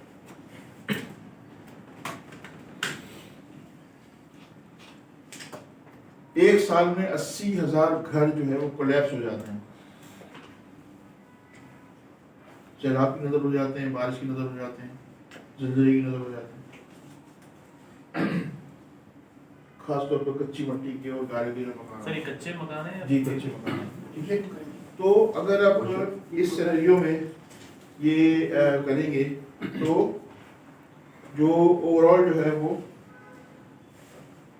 अब देखिए डिमांड और सप्लाई का जो गैप है ये डेली बाय डेली इंक्रीज हो रहा है। जब किसी भी चीज़ की डिमांड बढ़ेगी तो डेफिनेटली वैल्यू अप्रिशिएट होगी। छोटा सा एक प्रिंसिपल है इकोनॉमिक्स का, है ना। टमाटर कभी 25 रुपये किलो हो जाता है, कभी 200 रुपये भी किलो में हो जाता है, खुद देखते हैं चंद दिनों में। तो बात ये है कि जब हमारा ये रियल एस्टेट के बिजनेस को जब आप करने जाते हैं तो आपको देखा जाता है कि इसका स्कोप क्या है। तो स्कोप का तो थोड़ा अंदाजा हो गया आपको कि demand day by day increase हो रही है। यही वजह है कि रिवेन्यू अप्रिशिएट होती है। किसी भी राज्य में देख रहे हैं ना, कहीं भी चाहे चले जाए, वैल्यू हमेशा अप्रिशिएट होती है प्रॉपर्टी। ऐसा ही है, डेप्रिशिएट कब होगी? जब कोई आपने गलत चीज ले ली होगी, ठीक है, गलत फाइल ले ली होगी, कब्जे वाला मकान ले लिया होगा या कब्जा हो गया होगा, तो वैल्यू डेप्रिशिएट होती है। अदरवाइज वैल्यू उसमें अप्रिशिएट होती है। अच्छा, एक और फिगर मैं आपसे डिस्कस करूंगा। पाकिस्तान में आरसीसी घर कितने हैं? RCC means reinforcement, RCC reinforcement concrete cement, यानी कंक्रीट सरिये और सीमेंट से मकान बनाए जाते हैं। ये जो आप देख रहे हैं आरसीसी स्ट्रक्चर है, ठीक है। इसकी कितनी तादाद है पूरे पाकिस्तान में? सिर्फ 20%। सिर्फ पूरे टोटल जितने भी पाकिस्तान में घर हैं उसमें आरसीसी घर जो है उसकी तादाद अराउंड 20% है। तकरीबन 40% जो है वो रेड ब्रिक्स के मकान आते हैं, लाल ईंटों। तो पंजाब साइड जैसे आप जाते हैं ना, हाँ, हैदराबाद से शुरू हो जाते हैं, हैदराबाद सक्कर फिर पूरा पंजाब, रेड ब्रिक्स लाल ईंटों के देखे होंगे मकान। उसमें कभी छत पक्की होती है, किसी कच्ची होती है, मगर ओवरऑल 40% ये हैं। रिमेनिंग 40% है कच्ची मट्टी के गारे के मकान, वही जो 80,000 जो टूटते हैं। ये 40% तादाद है। गाँव देहातों में हमें पता नहीं चलता, शहरों में रहते हैं। 40% कच्ची मट्टी और गारे के मकान। तो जब इस सिनेरियो को आप एनालाइज करते हैं तो आप देखेंगे पूरी जो है वैल्यू ये है बरकत का सबब प्रॉपर्टी के काम। अगर सिर्फ कराची का एरिया देखें आप, कराची की सराउंडिंग में जो मुख्तलिफ हाउसिंग स्कीमें हैं, देखें बेसिकली 3 तरह के सेगमेंट काम करते हैं हाउसिंग में। एक है प्राइवेट बिल्डर्स जो अपना रोल अदा कर रहे हैं, दूसरी एक गवर्नमेंट की स्कीम है, सरकारी स्कीम है, तीसरे है कोऑपरेटिव हाउस सोसाइटीज। ठीक है, ये 3 सेगमेंट काम कर रहे हैं। अगर इन तीनों का जायजा लें तो मैं समझता हूँ कि सबसे ज़्यादा अहम किरदार कराची की डेवलपमेंट में, बल्कि और शहरों की डेवलपमेंट में बिल्डर्स ने प्ले किया है। बिल्डर्स अगर कंस्ट्रक्ट नहीं करते तो कराची का असर और ज़्यादा खराब होता।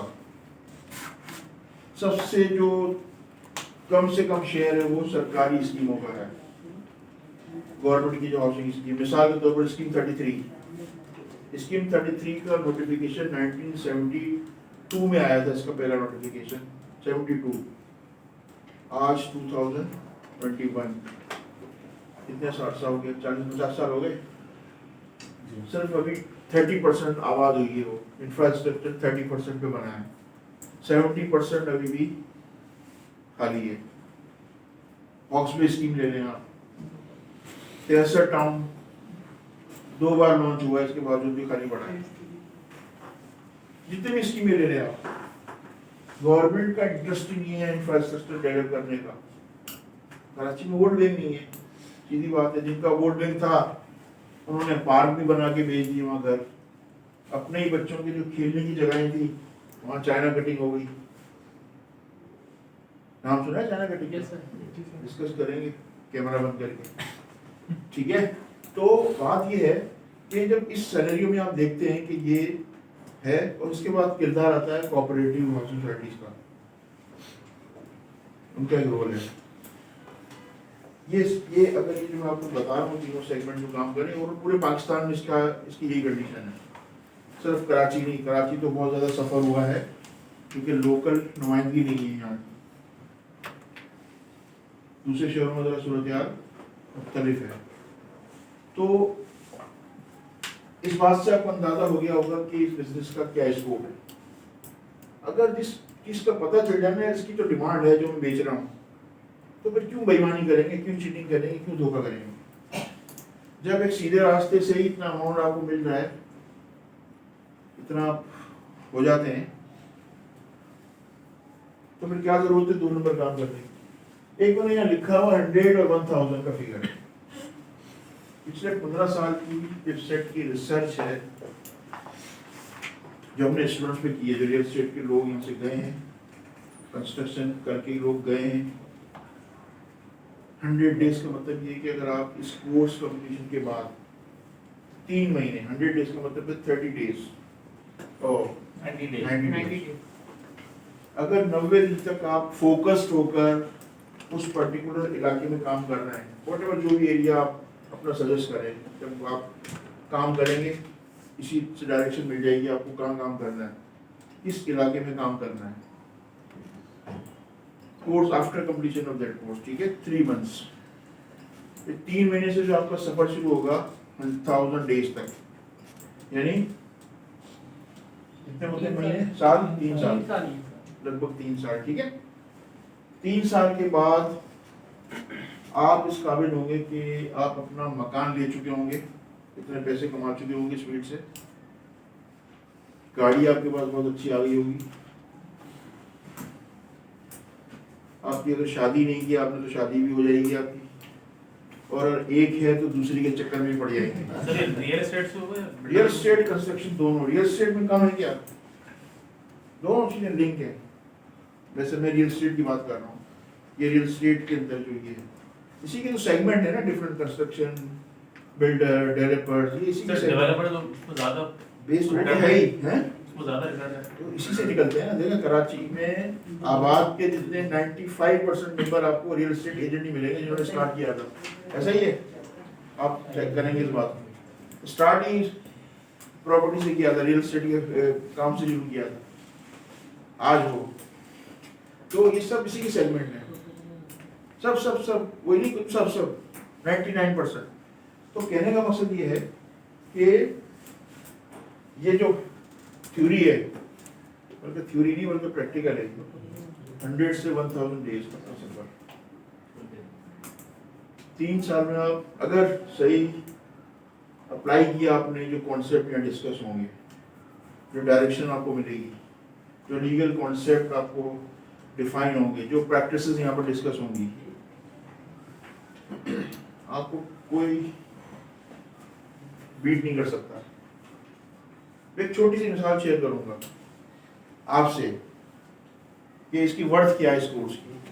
आपकी सैलरी स्टेट के ऊपर मैं आता हूँ और मैं कहता हूँ जी मेरा घर है 400 गज का बेंगलोर, इसकी फाइल गुम हो गई है, इसकी डुप्लीकेट इशू करानी है, कितने पैसे बताएंगे आप खर्चों के?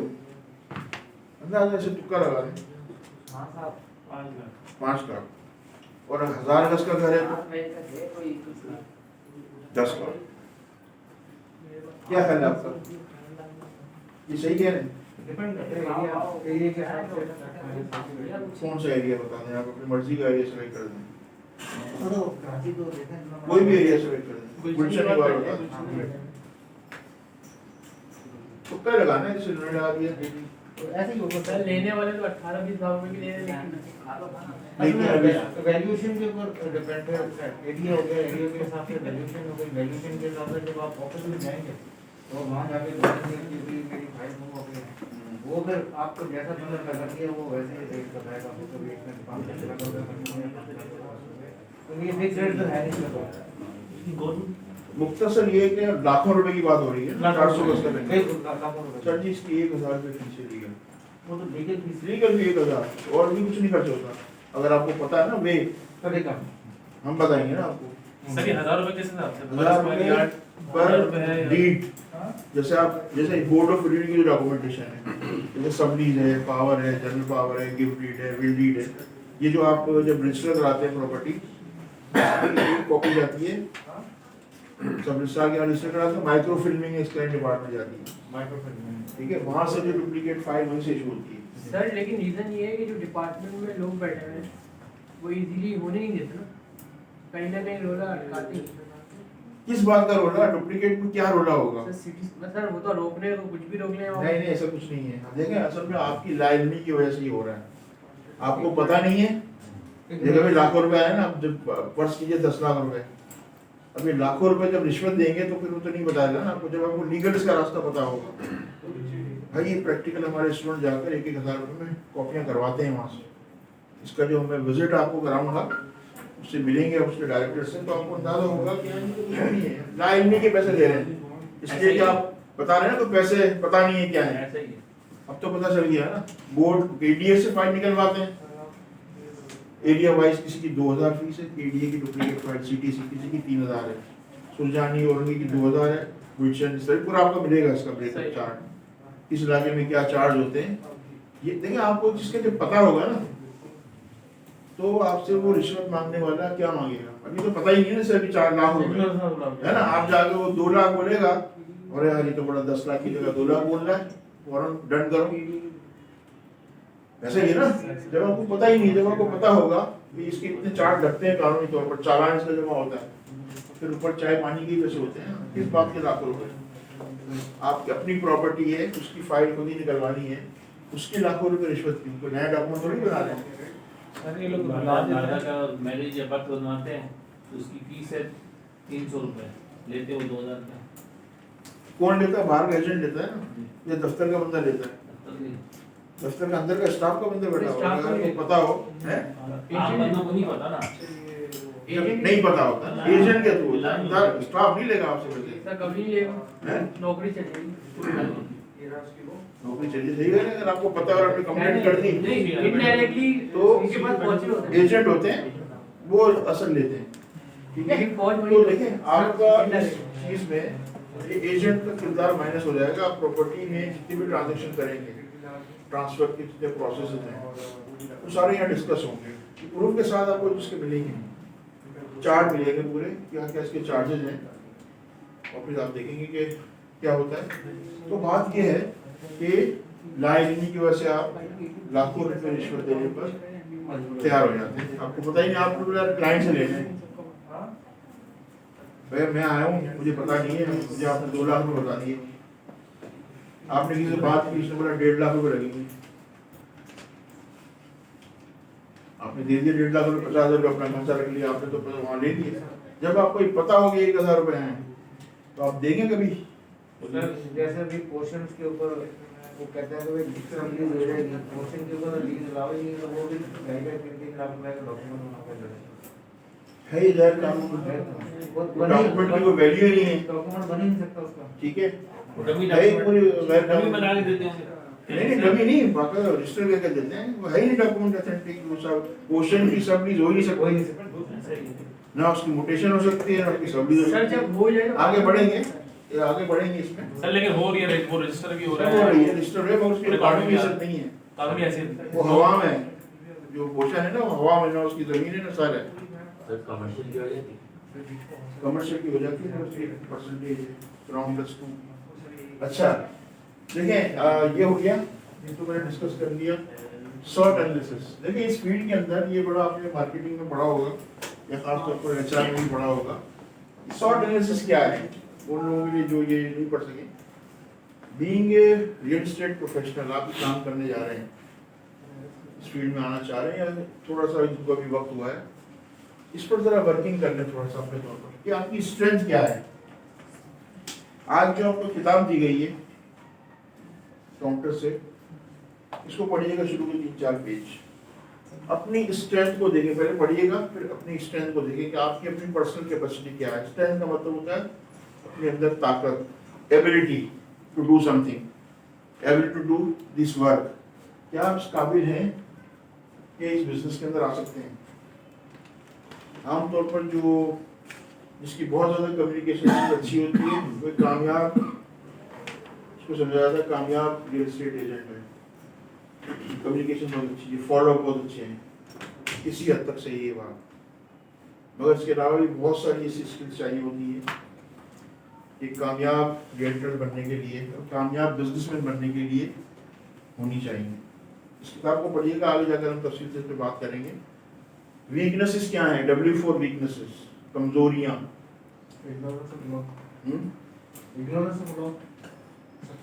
ये भी कमजोरी है। इग्नोरेंस ऑफ लॉ, बिल्कुल सही है, ये भी एक लायबिलिटी, पता नहीं है कुछ, ये भी एक वीकनेस है। इस वक्त तो तकरीबन ऑलमोस्ट सभी वीक है इस एरिया में, ये खत्म हो जाएगी वीकनेस आपकी ठीक है। और भी वीकनेसेस होती है, बहुत सारी वीकनेस होती है। फेस नहीं कर सकता, बात नहीं कर सकता किसी से, कम्युनिकेशन गैप, स्किल्स नहीं है कम्युनिकेशन की, या आप नहीं कर सकते, घबरा जाते हैं कुछ लोगों को देखकर। पब्लिक रिलेशनिंग जो है वो नहीं कर सकते, अलोन अकेले रहने की आदत होती है, अकेली बातचीत। उसकी रीजन तो यही है ना कि आप टेक्निकल बैकग्राउंड नहीं है, तो इसलिए आप ट्रेन करते हुए घबराते हैं।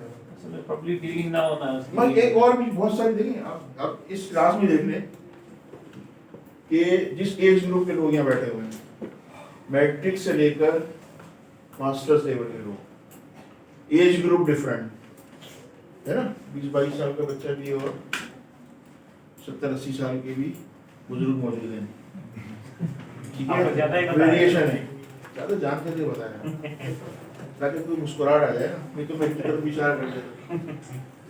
तो डिफरेंट वेरिएशन है, ये हर कोर्स के अंदर ये नहीं होता, इतनी वैरायटी नहीं होती। मैट्रिक का टीचर मैट्रिक को पढ़ा रहा होता है, ऐसा होता है इंटर का इंटर को पढ़ा रहा है, लेवल होता है बच्चों का, यहाँ बिल्कुल एक डिफरेंट लेवल है, ठीक है। तो ये देखें कि वीकनेसेस क्या हैं, जिंदगी में क्या खोया आपका, आज क्यों फैसला किया कि अभी रियल एस्टेट के बिजनेस में आना चाहिए, पहले क्यों नहीं किया। अगर मैं आपको बताऊं कि ये थ्रेट है ना, थ्रेट, T फॉर थ्रेट, डर, खौफ, ये अभी भी आपके दिलों में मौजूद है। अभी आ रहा हूँ उस तरफ भी आ रहा हूँ, ठीक है। थ्रेट जो है अभी भी आपके, ये डर ही आपको लेकर आया यहाँ पर, ऐसा ही है ना, लाइफ का डर, पता नहीं है, थ्रेट, पता नहीं क्या हो, नौकरी छोड़ूं और ये काम करूं, थ्रेट, यार ये इतनी जल्दी बंदी 1.5 लाख 2 लाख रुपए सैलरी आ रही है, इसको छोड़कर मैं काम में आऊं, चलेगा नहीं चलेगा, अभी तो किचन चल रहा है ना, ये थ्रेट है ना। कैसे फैसला करेंगे अगर लाख रुपए सैलरी आपकी आ रही है, 1.5 लाख रुपए सैलरी है, और छोड़ के फिर आप प्रॉपर्टी के बिजनेस में आएंगे, डर है ना ये भाई। ये तो आपकी खत्म हो जाएगी वीकनेस, वीकनेस आपकी स्ट्रेंथ में कन्वर्ट हो जाएगी इस कोर्स से। ये टी कैसे खत्म होगा? थ्रेट, यकीन काम ही किसने कहा? सर किसी नौकरी पेशे से पूछो यार, हमारे यकीन काम इतने नहीं है, होना चाहिए, डरते हैं, खौफ, बोले यार ये तो मेरा बिजनेस चल रहा है, माँ घर से निकाल देगी, बेगम निकाल देगी, नौकरी छोड़ूंगा तो पढ़ने हो जाएंगे, लगी भाई आप इससे मैरिड होगा ना? नहीं, क्लियरिंग केमिकल प्राइवेट लिमिटेड, अच्छा, और स्विस मल्टीनेशनल में मैं कंट्री HR हेड था। Very good. और मैंने अर्ली रिटायरमेंट लेके इस बिजनेस में आया, यही सोच के रिटायरमेंट लिए कि ये काम करना है। जी, वेरी गुड। तो ये था कि 60 इयर्स हो जाएंगे तो उसके बाद तो फिर वो आप मतलब आइसोलेशन में फारिग बैठने से बेहतर है कि पहले से इस फील्ड में घुस जाएं, तो कुछ प्रैक्टिकली आप इतनी नॉलेज गेन कर रहे हैं कि भाई वो आपको ओल्ड एज में आपको बेनिफिट नहीं करेगा। मेरे हिसाब से अभी भी आपने लूज किया क्लियरिंग में GM HR, जो भी आपके डेजिग्नेशन था। ऑफ कोर्स मेरा ठीक है, पहला 5 लाख रुपए भी सैलरी होगी पर मंथ मिसाल के तौर पर, ठीक है। मगर मेरे हिसाब से ये बिजनेस में आगे आके देर कर दिया। मेरा छोटा भाई है GMHR केयर, ठीक है, GMHR केयर, वो नहीं छोड़ता नौकरी। मेरा भाई अपना फैमिली बिजनेस हमारा सारा जो है आप जानते हैं, ठीक है। मतलब सारी बिजनेस रियल एस्टेट का पूरी फैमिली हमारा खानदान, मेरे परिवार सब कुछ। और वो एक बच्चा जो है ना, बच्चे की उम्र छोटा है मेरे से 10 साल 15 साल, वो नहीं भैया नौकरी ही छोड़ूंगा। असल में बहुत सारे रीजंस होते हैं। जैसे मैं जिस केमिकल इंडस्ट्री में था तो मुझे वर्ल्ड वाइड स्क्वीज हो रहे थे बिजनेस, तो उसमें फ्यूचर वैसे भी थोड़ा सा बहुत रिस्की हो गया था, क्योंकि HR का स्कोप तो बड़ा ब्रॉड माइंडेड होता है। लेआउट्स होनी है, इंक्रीमेंट्स आपके सिंगल डिजिट में आ जाने हैं, ग्रोथ नहीं है, तो उसका तो फिर एक ही सोल्यूशन है कि आप बाहर निकलें। देखिए असल में बात वही अगर मुख्तसर है ना कि जॉब नौकरी, मैंने नौकरी में किसी को करोड़पति बनते नहीं देखा। असल में हमारे यहाँ सिखाया जाता है अच्छा पढ़ो अच्छा नौकर बनोगे। अच्छा, MBA करते हैं, मास्टर बिजनेस एडमिनिस्ट्रेशन, बड़ी अच्छी बात की उन्होंने, बिजनेस में मास्टर करते हैं और सर वो एक मिसाल मशहूर है कोलू का है। हाँ, इस एरिया में पहुंच जाते हैं फिर आप उधर ही घूमते रहते हैं, वो एक माइंडसेट बन जाता है, ठीक है। फिर उससे वो नीचे नहीं उतरता, फिर वो थॉट भी चेंज हो जाती है ना कि यार फिर से इनकम आ रही है तो रिस्क नहीं लो, ऐसी बात। और आप यकीन करें पिछले 15 सालों में यहाँ ऐसे ऐसे लोगों ने ये कोर्स किया है जो ऑन जॉब थे।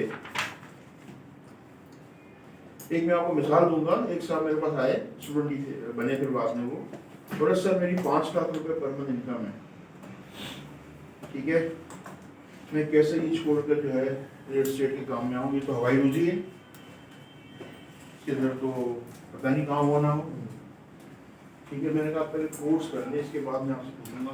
अभी भी माइंडसेट यही है, नॉर्मल ब्रांड है। मैं तो ये रियल केस स्टडी बता रहा हूँ, जेन्युइन है, मैं मिलवाऊंगा उस बंदे से। फॉरेन क्वालिफाइड, इंग्लैंड से उन्होंने कुछ मास्टर्स किया था, यहाँ आए कंसल्टेंसी का बिजनेस करते थे, बच्चों को यहाँ से भिजवाते थे बाहर पढ़ने के लिए। एक दिन आए वो, मैंने आपको इश्तिहार देखा है, और मैं जो है वो 5 लाख रुपए मेरी इनकम है उस वक्त, आज से कुछ 4 साल पुरानी बात है। मैं कैसे करूँ ये काम, कैसे आऊँ इस फील्ड में? मैंने कहा पहले कोर्स करें, फिर मैं आपसे पूछूंगा, और आपको अगर डायरेक्शन मिलती है तो फिर फैसला कीजिएगा। उन्होंने सैटरडे को एडमिशन लिया, कोई 7-8 बजे, संडे मॉर्निंग 9 बजे क्लास की। वो जब क्लास में आके बैठे, जैसे बुक आपको दी गई है ना, मैंने कुछ सवालात किए ऐसे जनरल, अभी जैसे पूछा ना, तो वो बच्चा कोने में बैठा हुआ था, बच्चा तो फिर नहीं था, अच्छी एज के थे, वो हर सवाल का जवाब दे रहे हैं मुझे। तो मुझे उसी वक्त मेरे कान खड़े हो गए, मैंने कहा लगता है सारी रात इसने किताब पढ़ ली है। मैंने पूछा इनसे, बोला जी सर मैंने रात को 3 बजे की किताब पढ़ी है और अब मैं यहाँ पर आया हूँ। मैंने कहा तुम क्लास के बाद मुझसे मिलना। क्लास के बाद बहरहाल मुझसे मिले हो, मैंने उनको कुछ ब्रीफ किया, तफसील वो खुद ही बताएंगे। उन्होंने कुल 3 महीने बाद या शायद कोर्स के दौरान ही वो काम बंद किया अपना, कंसल्टेंसी का, रियल एस्टेट का काम शुरू किया। रियल एस्टेट का काम शुरू किया, आज 4 साल हो गए। ये नकाश माइक बंद करें अपना, जलील खान साहब पिशावर से, तो माइक तो बंद करो इनका यार। नकाश कहाँ गए, सब सो गए, सब सो गए।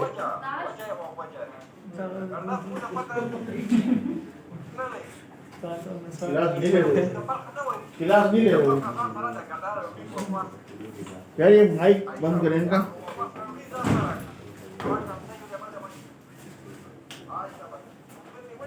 अच्छा क्या बात हो रही थी?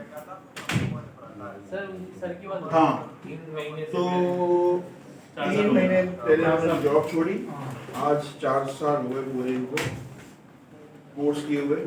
इस वक्त वो आबाद के मेंबर हैं, हाई राइज 2 प्रोजेक्ट उनके हाई राइज के चल रहे हैं, तकरीबन 25 के करीब मकानात बना चुके हैं 3 से 4 सालों में। और हमारे यहाँ पे फैकल्टी मेंबर भी हैं, कंस्ट्रक्शन का कोर्स पढ़ाते हैं, सर हसान नाम है उनका। आप में से को कंस्ट्रक्शन में? हाँ आप है ना सर हसान, ये उनकी किस्सा है, पूछिएगा, बता दें उन्होंने। आज वो मतलब एक और वो 5 लाख की जगह फिगर कई मल्टीप्लाई हो चुका है, कुछ नहीं आता था। बरस सर हैदराबाद से उनका ताल्लुक है, बरस सर मैं जब हैदराबाद से कराची शिफ्ट हो रहा था तो एक पठान की टैक्सी में मैं आ रहा था कराची, मेरी फैमिली के साथ थी।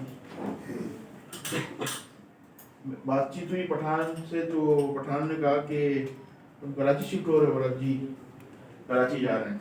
बोला कराची ऐसा शहर है कि इसकी हवाओं में भी जो है ना नोट हैं, इसकी फजाओं में भी नोट तैर रहे हैं, पकड़ने वाला चाहिए।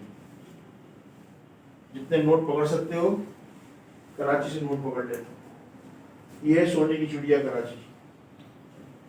आप खुश नसीब है कि कैसे शहर में है, ये खुश नसीबी कहूँगा, मगर जो इन्वायरमेंट है वो फरार बहस है जो सलूक किया जा रहा है।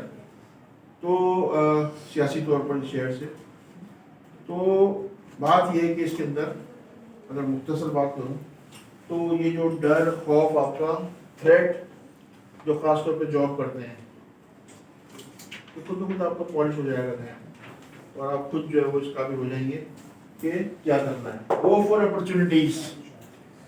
अब ये बताने की जरूरत नहीं है कि इस फील्ड के अंदर क्या अपॉर्चुनिटीज़ हैं। इतना जो डिस्कशन कर रहे थे हम, ये वो अपॉर्चुनिटीज़ के हवाले से बात हो रही है। ठीक है, क्लियर? जी जनाब, अब हम थोड़ा सा कुछ पढ़ लेते हैं। ये तो बातें हो गई।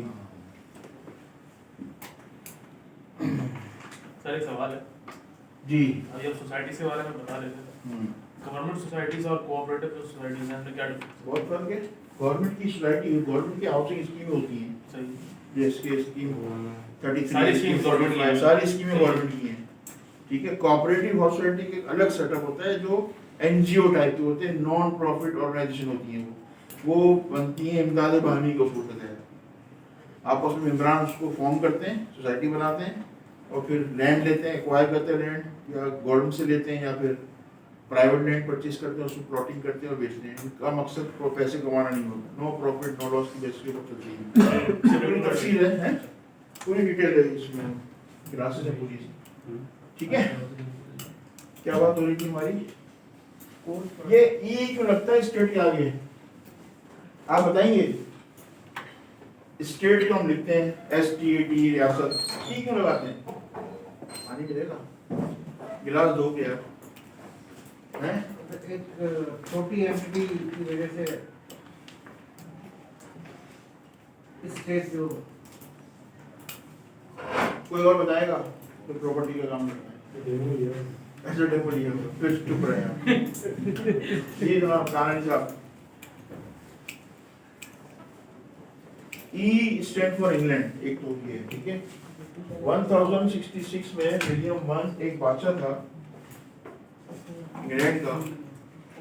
उसने एक दिन उठा और कहा कि सारी जो ज़मीन है ये मेरी है, मैं इसका मालिक हूँ, जितने भी रहने वाले हैं वो इसके टेनेंट हैं, किराएदार हैं, और ये ज़मीन जो है आपको एक मखसूस मुद्दत के लिए दी जा रही है।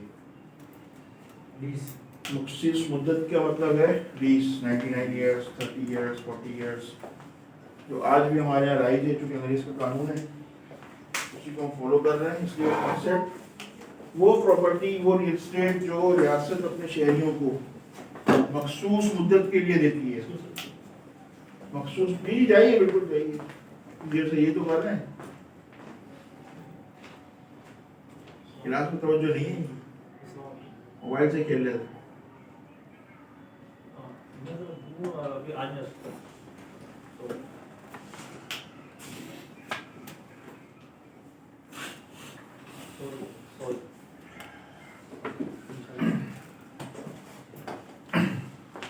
वो प्रॉपर्टी जो रियासत अपने शहरियों को मखसूस मुद्दत के लिए देती है, उसके आगे ये लगता है। अब मखसूस मुद्दत जैसा कि बताया, लीज का पीरियड, लीज के लिए 99 ईयर्स क्यों होता है? पूरे 100 साल क्यों नहीं किया? 99 ईयर्स के बाद फिर वो रिन्यू करा दें। नहीं, रिन्यू तो हो जाता है। 99 ही क्यों? तो सही है, रिन्यू हो जाती है। 2 डिजिट में रखना होता है वो। आगे के लिए ले लें एक साथ, सुखी बात आगे के लिए ले लें, नॉर्मली 100 ईयर हो ही जाता है 100 के बाद ले। तो बताएगा बस फॉलो कर रहे हैं सर, जो होता आ रहा है लगी के फिंगर हम तो जो हो रहा है कर रहे हैं पता ही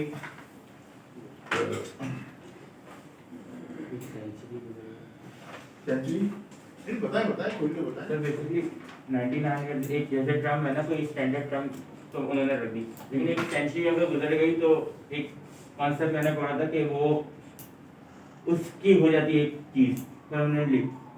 पुरानी रियासतों के अंदर ऐसा था, एक कहानी के अंदर पढ़ा है। इधर रेंट एग्रीमेंट 11 मंथ्स का होता है। रेंट एग्रीमेंट 5 साल का होता है? Yes sir. नहीं होता, नहीं होती। 3 साल का रिन्यू 3 साल का होता है, 5 साल का नहीं हो सकता। कमर्शियल डिपेंड करता है।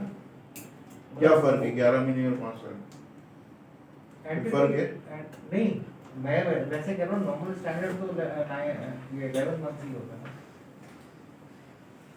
जी कारण साहब, ये कमर्शियल होगा तो कम से कम 3 साल का हो गया, और 5+, 5+5 भी होता है, 5+10 भी होता है। तो करते क्यों हैं? उसका फर्क क्या है 11 महीने और उसमें? फर्क ये कि जब उसका एग्रीमेंट इतने साल का ही रखते हैं ताकि उसके बाद अगर वो चाहे तो छोड़ सकता है, चाहे तो उसको निकाल सकता है। वो तो क्लोज में है सर आगे कैसा है वो ज़्यादा एक बड़ी पैसे बढ़ा सके जो इन्वेस्टमेंट 10% तो वैसे ही बढ़ता है ना, जो एक लॉ है। 11 महीने कॉन्ट्रैक्ट करेगा तो फिर 11 महीने बाद उसको वो बढ़ाएगा, उसको बेनिफिट है। वो 3 साल अगर कमर्शियल में इन्वेस्टमेंट ज़्यादा होती है, इस वजह से टाइम पीरियड शायद ज़्यादा, क्योंकि एक ब्रांड आ रहा है तो इन्वेस्टमेंट ऑब्वियसली वजह करेगा, तो 11 महीने में खाली फर्क क्या, मैं फर्क पूछ रहा हूँ। वो तो ठीक है, पीरियड तो ज़्यादा होता है। पहले तो सुन लीजिए, चले मुख्तसर करते हैं। 99 ईयर्स, 99 ईयर्स किसी भी लॉ की बुक के अंदर नहीं है, ये प्रैक्टिस है। प्रैक्टिस चली आ रही है शुरू से ही, अंग्रेज के दौर से, इससे भी पुरानी दौर से। अंग्रेज जब आया है बड़े शरीर में, उसने भी यही जारी रखा। आज भी जो हमारे जितने भी लॉज हैं उसके मुताबिक जो है 99, इंडिया में 999 साल तक का है। उन्होंने अपने असेंबली में एक बिल पास किया था, अमेंड किया था, वहाँ 999 साल तक का ये पीरियड है। पाकिस्तान में अभी कोई इस पे लेजिस्लेशन हुई नहीं है, होती नहीं है।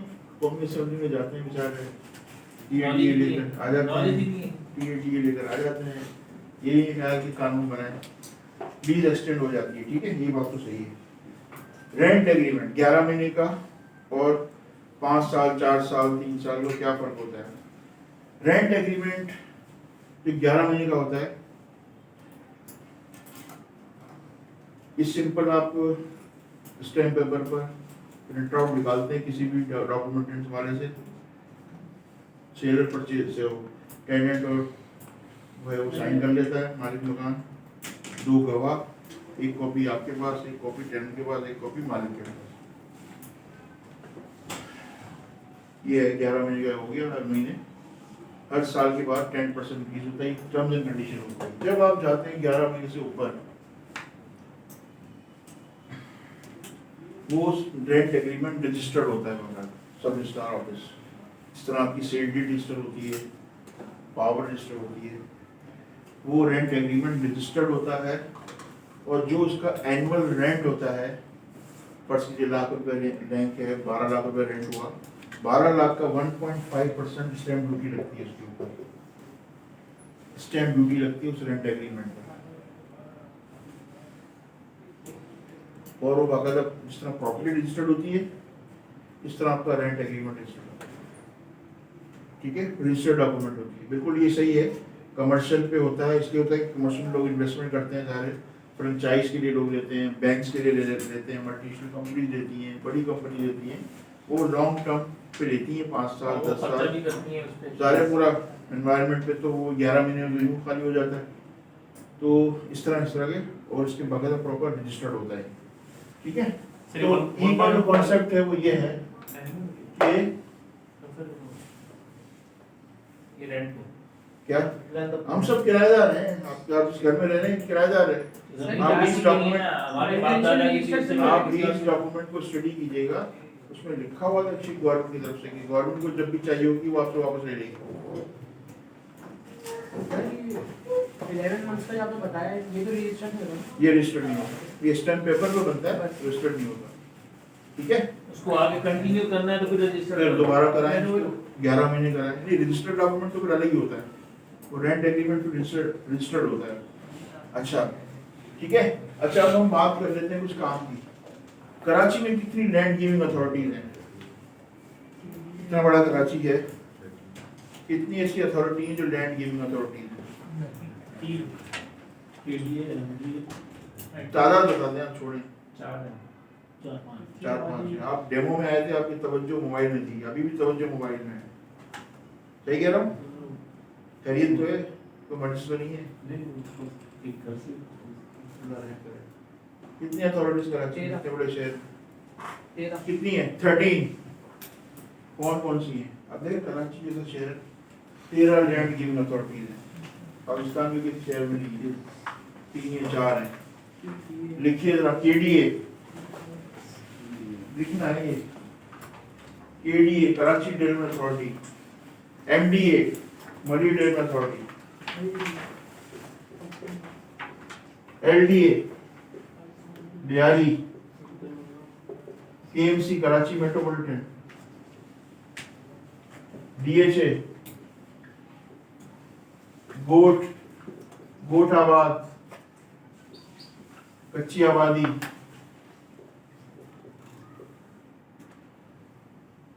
Railway, PQA port classing authority, KPT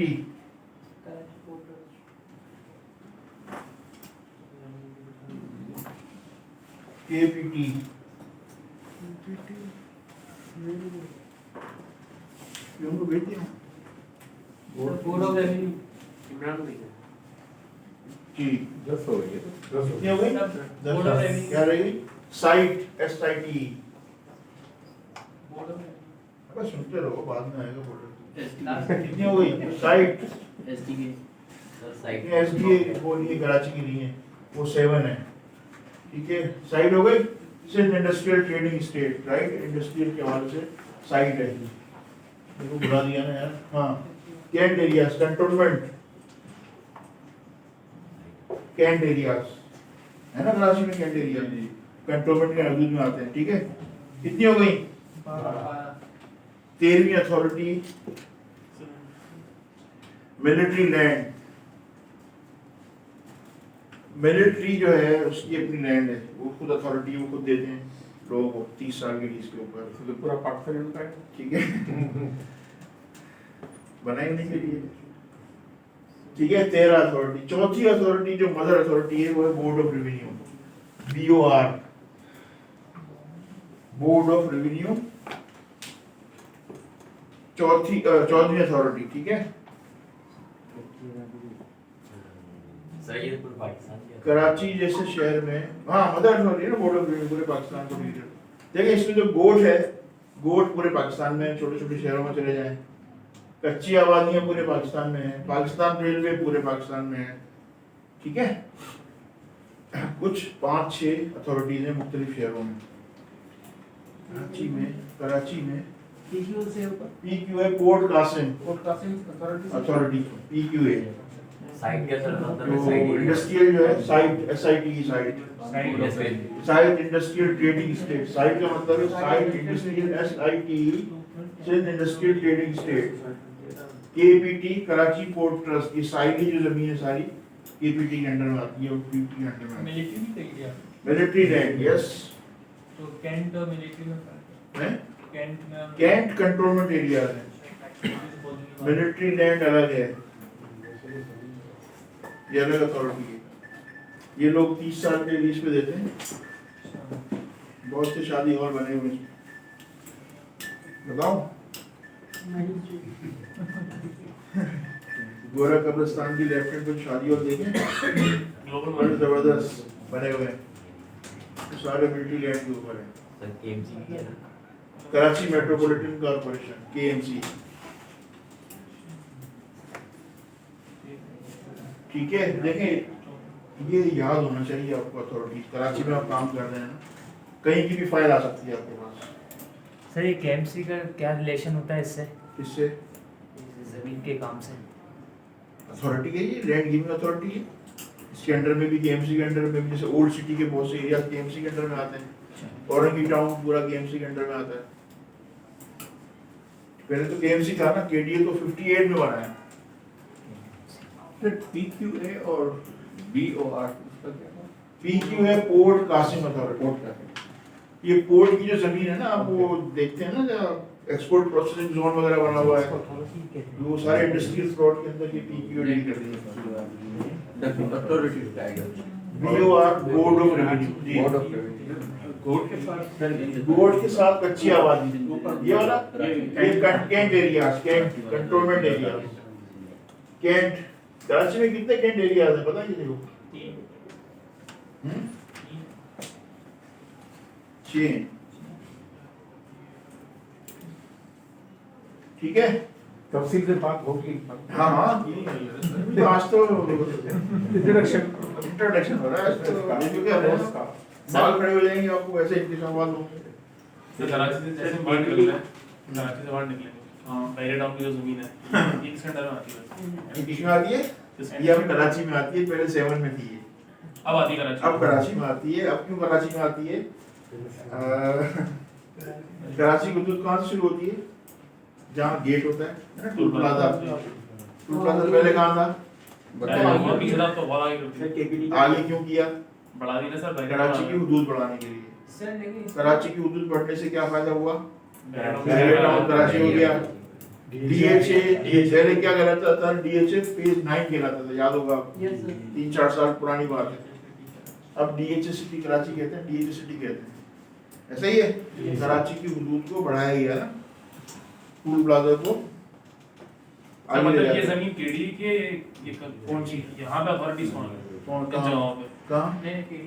यहाँ का नहीं पहले डाउन हो गया, कमांडर सिटी हो गया, नूरियाबाद से पहले वाली जितनी है ऐसे वेरिएंट डाउन तो कराची में है।